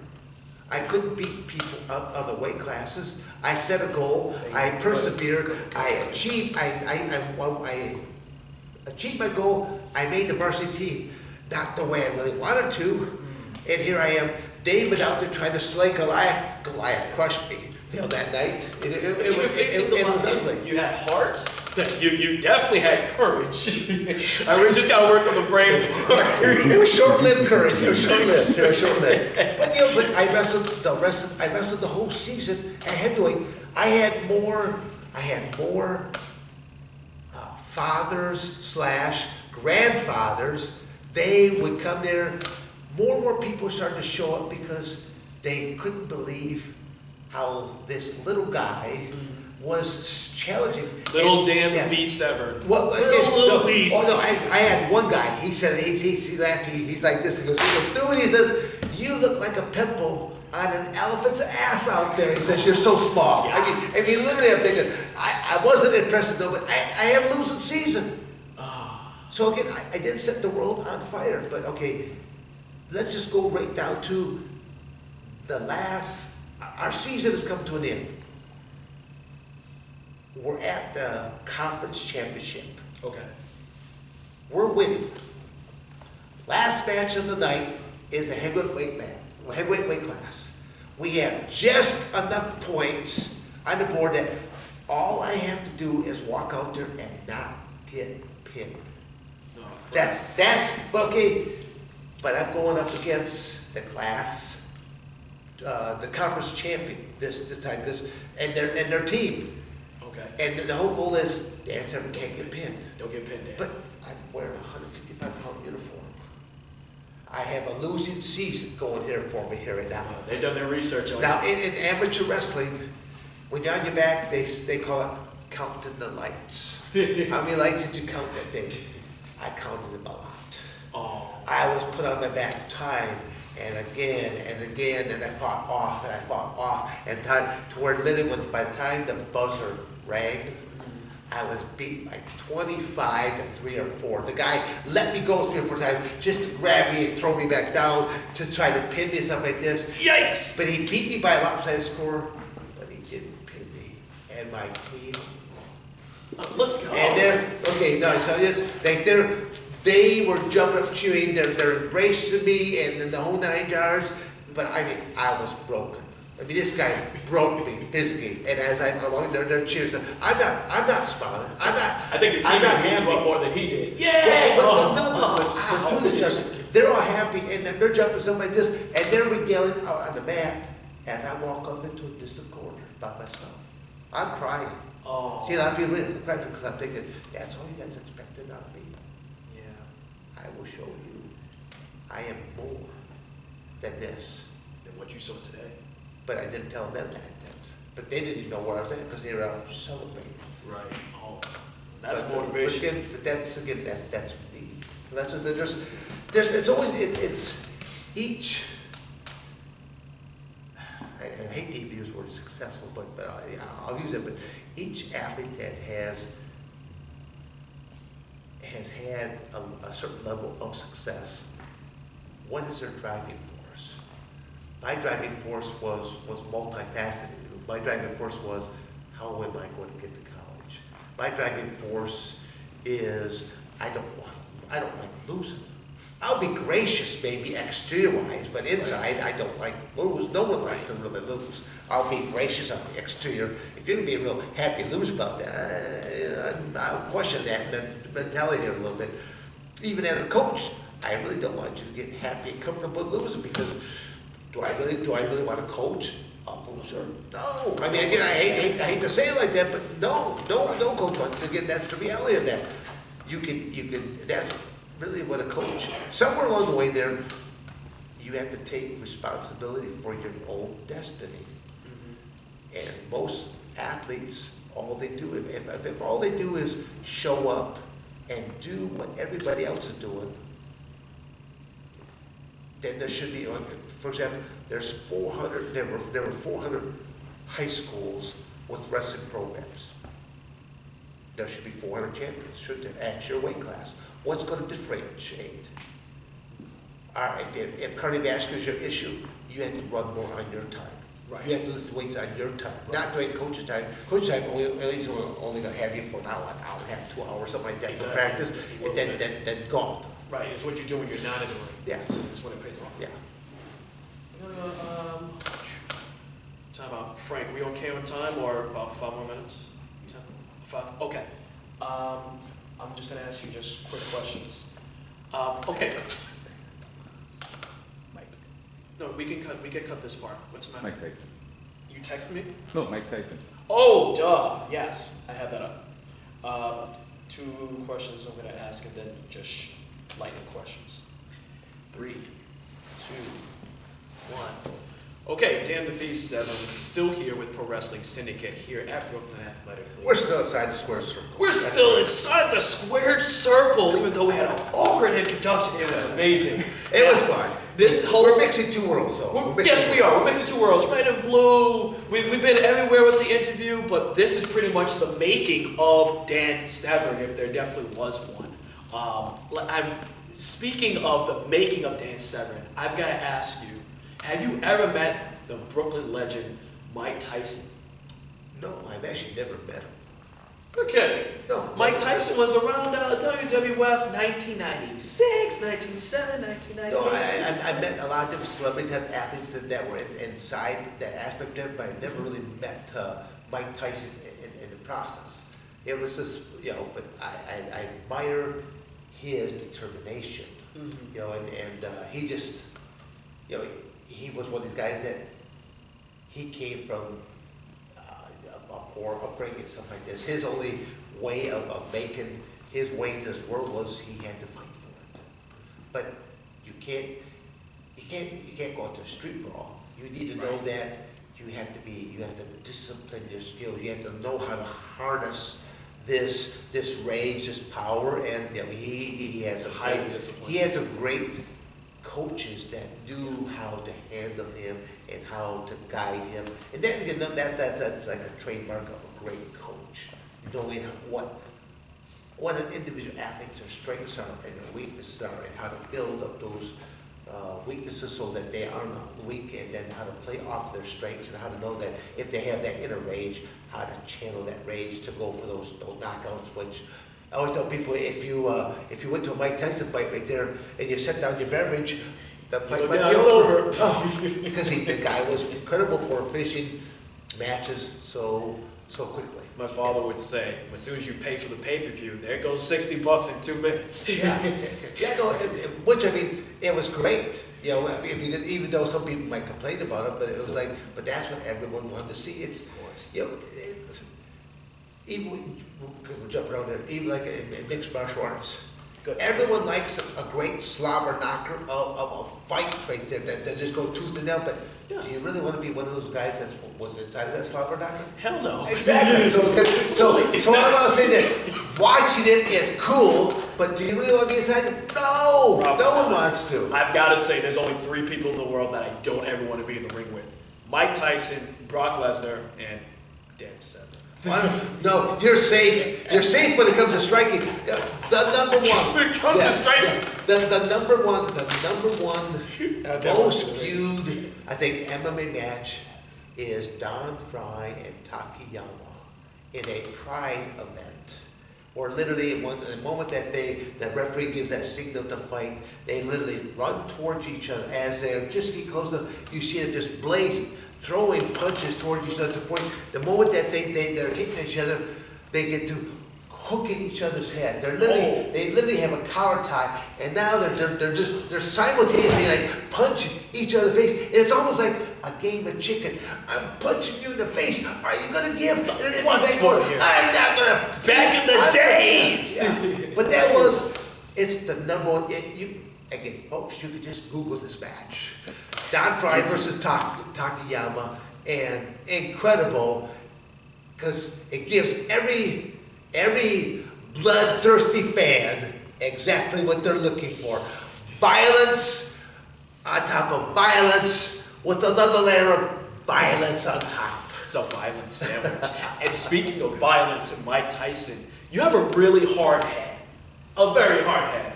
What are you trying to say here, Justin? I'm just agreeing with Miss Dan Severn. You know, she told me about you before the interview.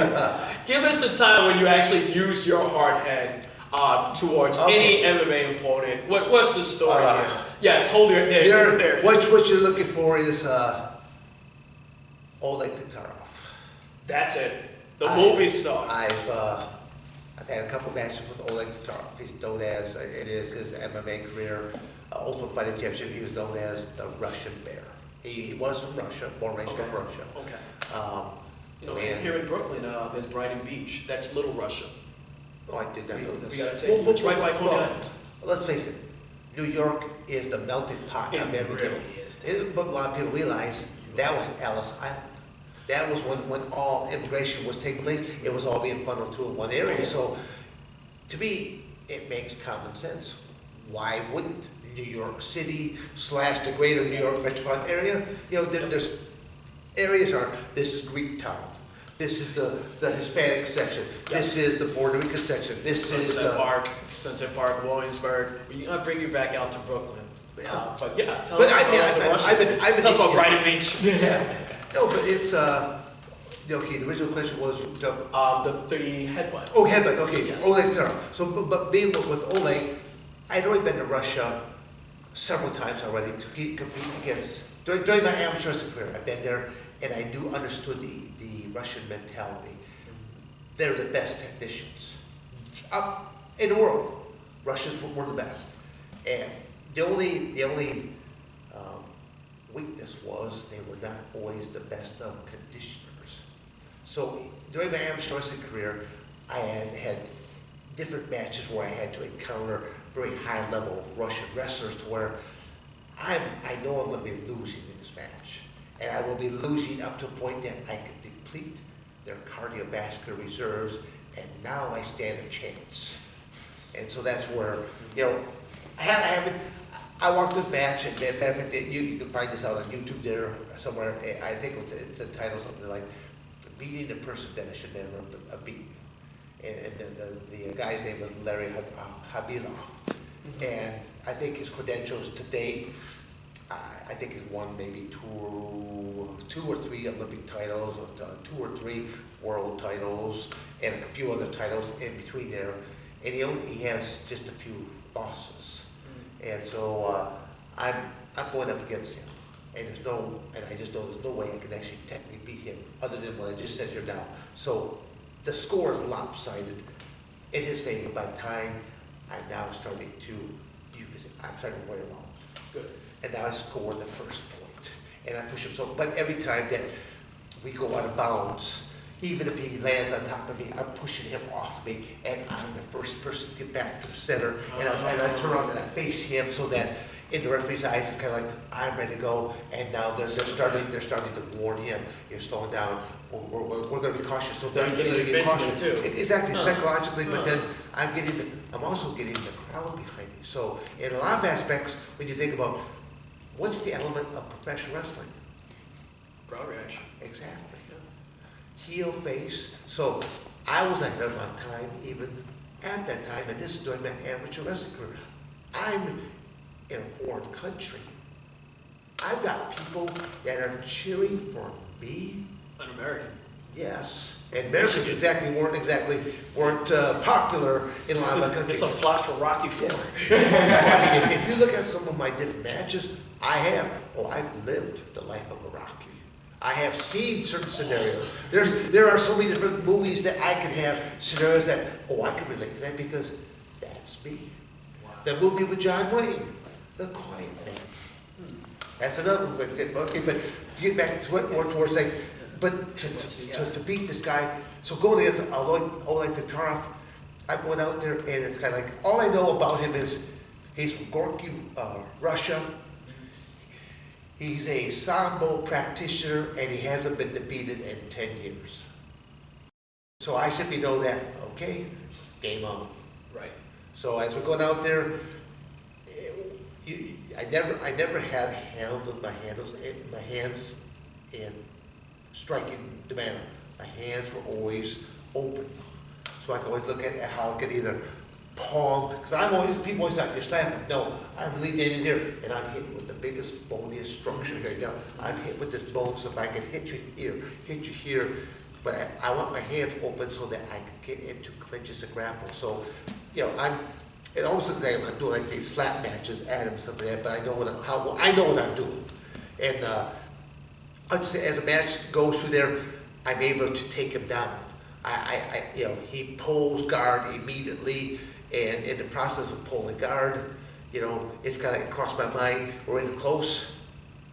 I can headbutt him. Right, Justin. Not the rules yet. Have you ever been headbutted?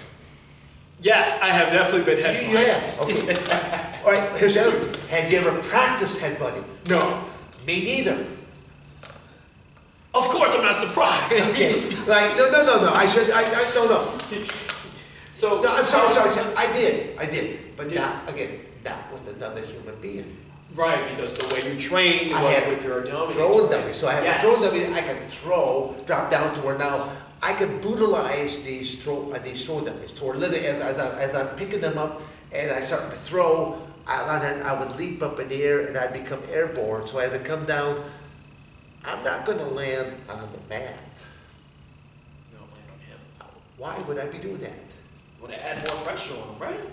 Pressure, or am I trying to crack something? Am I trying to break something? Oh, I like that. I think you're trying to break something. Yes. I like that. Yes. That's evil. Whether you knock the wind out of them, crack something, break something, but then also I understood the rules. And the rules are like this. Even right now, current rules, am I allowed in MMA to strike you to the back of the head? In MMA today? Yeah. No, crap. Was it like that back then?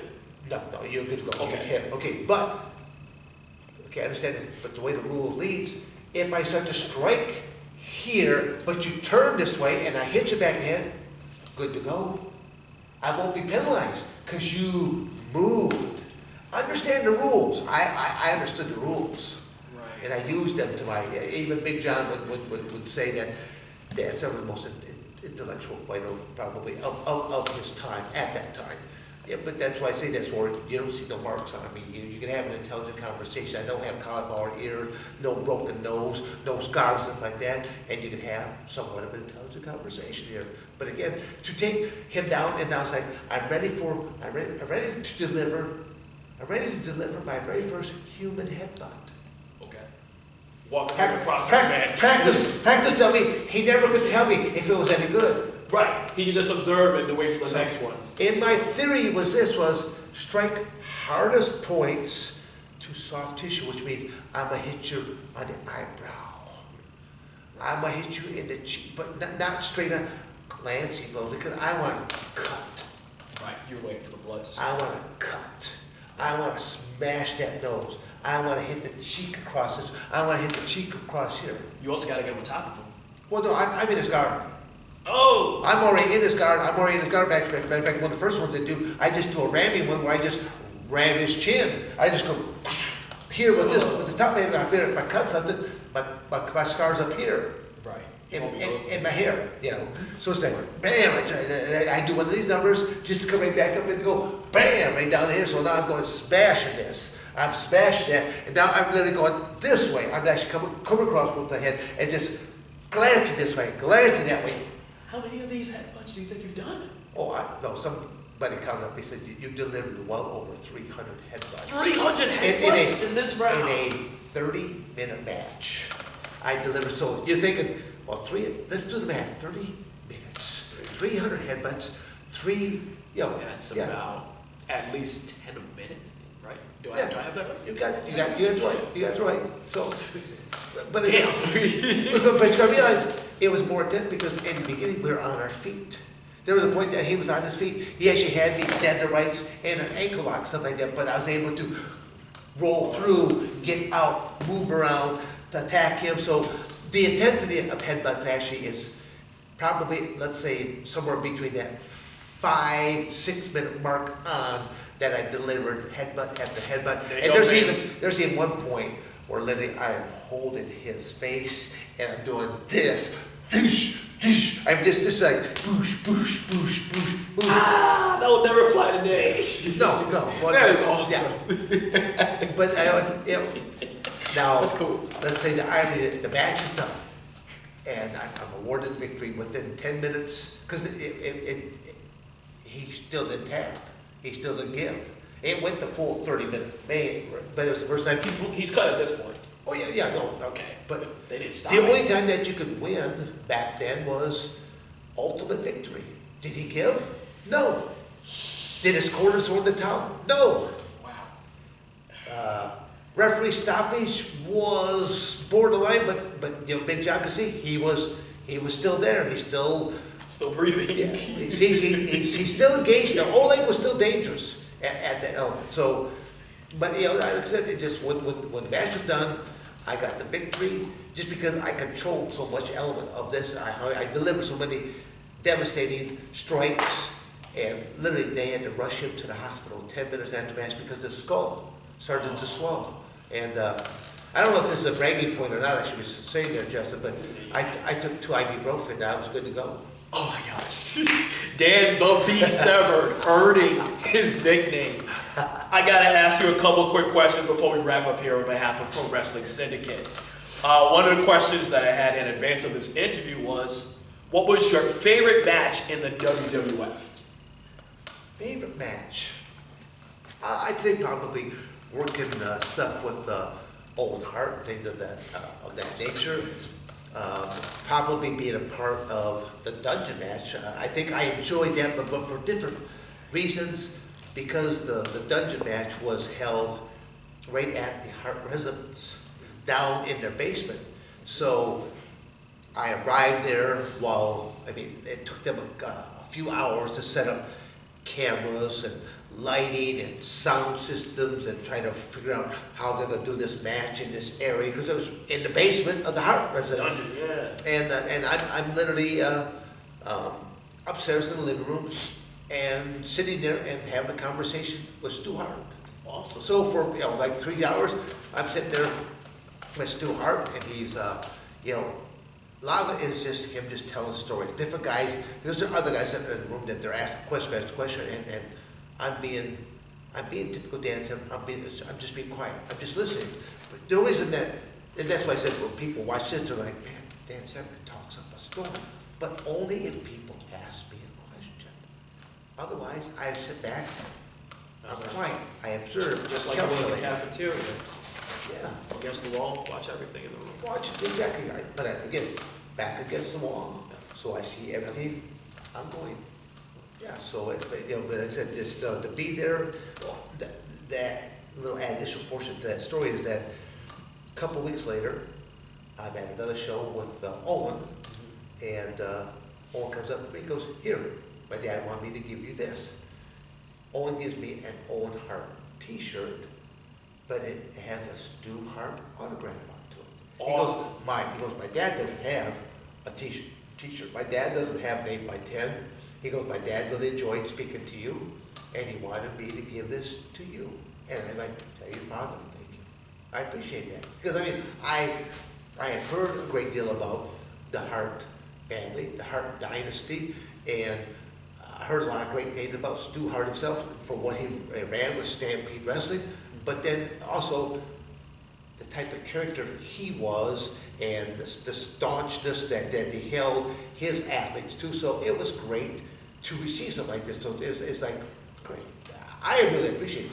I still actually have that t-shirt. We look forward to seeing a picture of this t-shirt so we can show it right here on Pro Wrestling Syndicate. Next question. This is from Simone. Who was your favorite opponent? Favorite? What do you mean by a favorite? Your favorite, excuse me. Who was your favorite pro wrestling opponent? I think everybody said Owen Hart was your favorite match. Was he also your favorite? Well, I mean, I actually have mixed emotion about that because I'll say I've had a couple funny times with Owen, but one of the very first times with Owen, we did a match. He basically brings me up into a tombstone. And I think I've seen that match. And when he put me up in the tombstone, you know, maybe it's because I'm heavier than what I look. He used to put baby lotion on his he was upper greasy. body just so that he makes you good. Be greasy, put on the Danger uniform, it was a hit. But a lot of guys put on just a little bit of baby lotion like that because it just makes the muscles. It looks good on stand. camera. Yeah, it looks good. But because of my weight and stuff like that, you know, when he brought me on up, maybe my body's still a little bit too far south. All I know is when he went down, I actually made full impact. You didn't move, Dan. Well, again, part of the storyline was that though. That you know, I was no. I'm listening. I slipped too far. So even though he was supposed to be doing the move, it's still a move.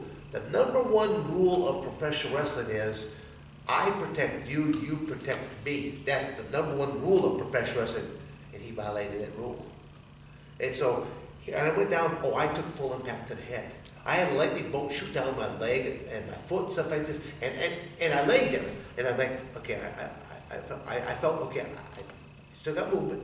Okay, I don't know what shape I'm in here still, but I still got movement. But that was supposed to be the finish, but he did it for real. But he's trying to keep it character, right. And he leans down for a moment and he's like, "Are you okay? If you're okay, squeeze my hand." I saw that. Okay. What was your conversation there at that point? No. You were squeezing for your hand. You're not squeezing. I did not squeeze back. Right. And now, so I think it made me freak out more. It only was okay. Match is done. Okay. So they got the storyline that was put into place, that was done. So basically, once they did they take me out of them? Did they take me out? They took you out On a stretcher. Stretcher. Yeah. Okay. About Good. 5 Okay. reps. Yeah. So when once they get me back, yeah, I get up to stretcher and stuff like that. Yeah. And Owen Hart comes right up to me like, "Why did you squeeze my hand?" And that's when I'm like, I'm grabbing him like, "Why did you drop me for real?" I go, and then that's again where I'm like, "Why did you violate the number one rule of profession? Why did you protect your partner?" So I'm like, why? And I'm going in, I'm backing him on up, stuff like this. Again, I'm being nice to you. You would never think he got dropped on his head, by the way. The way I'm coming back onto him right there, and I'm like going, I don't know, you may watch out the next time I ever have you in that ring again. Because I'm a big believer. I always tell people, I say, Carla's a bitch, and I want a front row seat. And some pro wrestlers like receipts. Yeah. Rest in peace, Owen Hart. I never even heard of the term until later on about the receipt, stuff like that. It makes sense because you're supposed to, the number one rule of professionals to take care of your safety. Take care of it. Take care of you. But as we talked about earlier, professional wrestling, highest death rate industry, because guys do get hurt. That same move happened to Stone Cold Steve Austin. Yeah. So again, and they end up having to have an operation the whole 9 yards. So again, I'll just simply say once again, probably a good thing. I got a big old head, big old strong neck, and stuff like this. Well, that head buddy. That head buddy didn't come until Well, no, she did the day before that. Oh, yeah, sorry. I think I might have forgot me. I lost a couple of brain cells in there. Still got his brain cells there. It is a coincidence. It's almost like if you're on the up and up within WF at this time, to receive a pile driver from Owen Hart, that finishing move, man, you were probably doing the right thing. You had that happen to you within your first year. Stone Cold had it as soon as he was given that big push. What luck is that?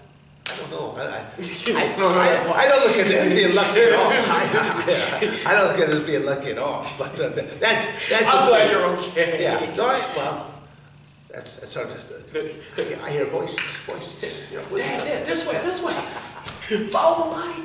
No, but that goes right back to once again when you think about how many matches I've had. Amateur wrestler, professional wrestler, cage fighter, freestyle. You heard about the story of Junior, 17 matches in one day. Yeah, 6 medals. But it's like, if you were ever to take a tour of my personal training facility, it's almost like a mini museum of how many different trophies and accolades, and then you go into the private room, and there's just a stockpile of belts, knowing that I'm in 20 some odd different Hall of Fames. My very first one was in 1986. Which one was that? Arizona State Hall of Fame. And then when I was being approached about being inducted, I'm like, well, don't you have to be finished with your sport?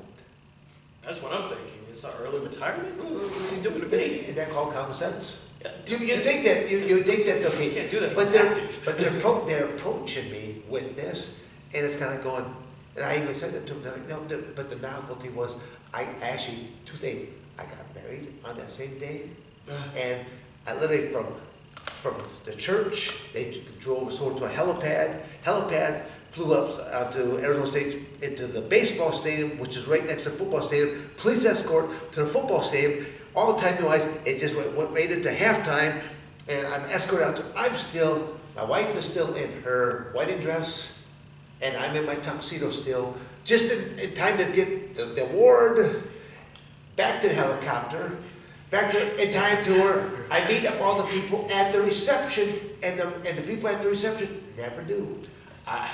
I'm wondering if Miss Severn was okay with this plan. Like, how do you explain that to your wife? Like, we're going to get married, but there's one little detail. But then that's the story about life. There's I don't know what normal means. I don't know what a normal work day means. Just being out here just for these couple of days. It just, and meeting Frank Marcel for the first time, and Frank just getting to know who I am, right. How I'm, and how I interact with other people that he has known for a long time, stuff like this, where there were different types of situations, how I'm helping him to open up doors for him. Yeah. How I've got a great reputation. I have a very blunt candor about me. I always tell people, you may want to watch out for what you wish for. You just might get it. If you want to ask me a question, are you sure you can handle the truth? Because as I said, I'll grab you by the scruff of the neck and I'm going to shove your face right into that truth. You may not like that big pile of truth I'm just rubbing a few noses into, because there's a lot of people that can't handle the truth. I can handle reality, and that was part of the thing. I'm not 5 children. Right. And the thing that I go, I can handle the truth. I may not like what happened.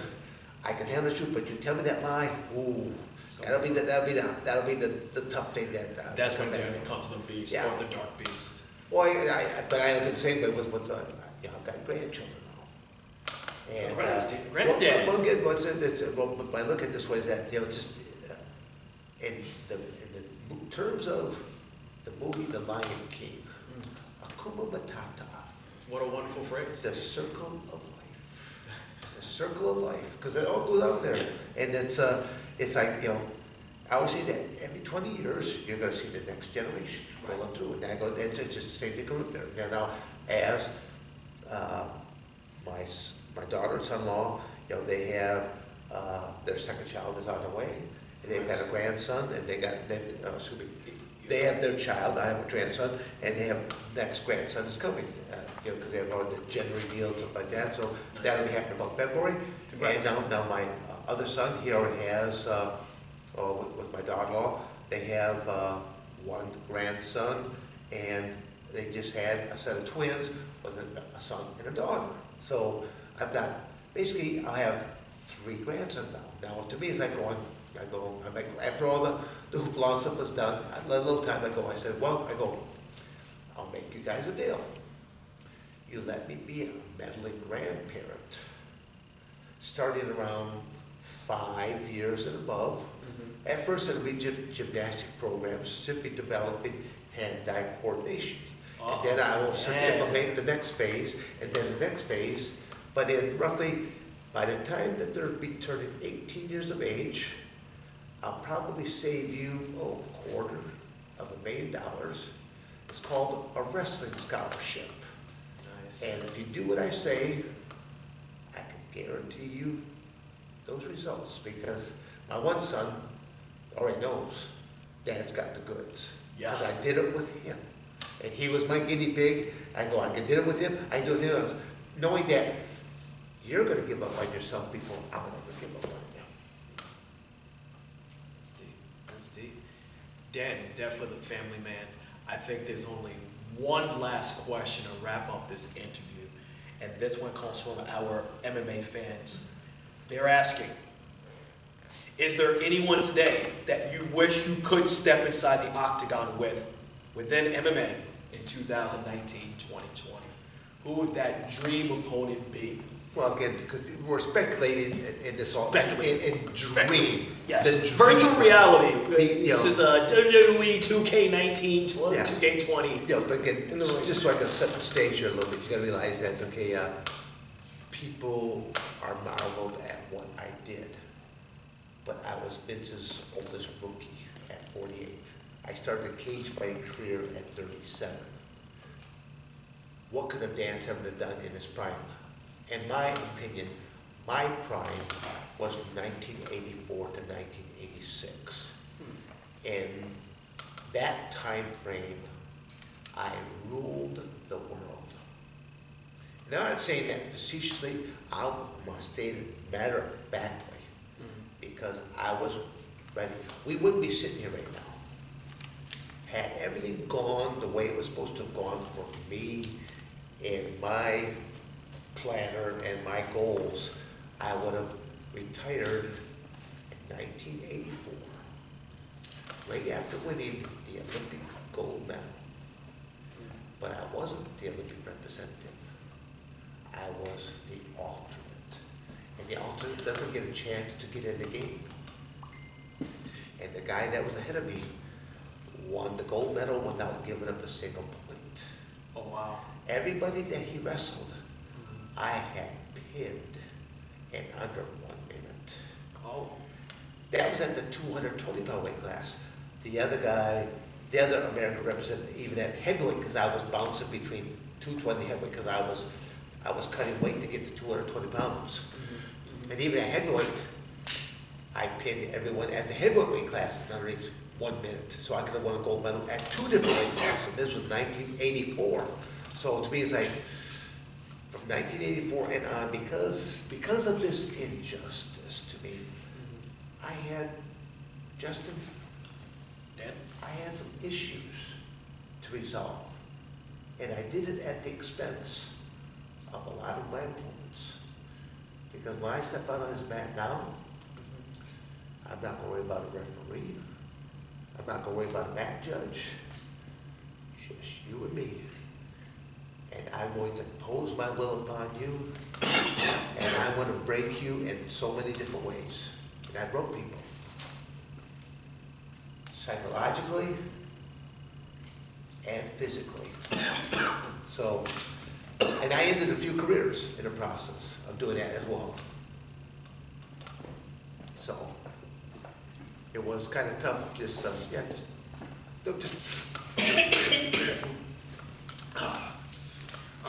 One more time.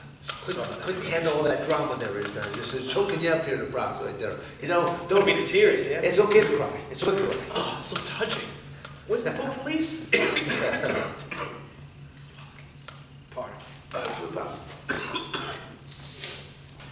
Ladies and gentlemen, once again, thank you for joining us right here with the Pro Wrestling Syndicate.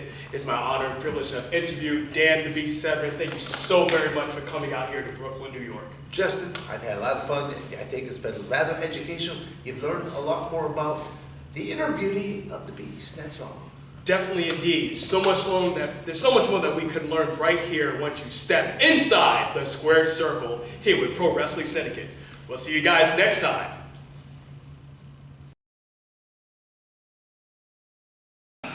Because we'll still be here, right here, inside the squared circle. That's it. I like that toy. I may have to buy me one now.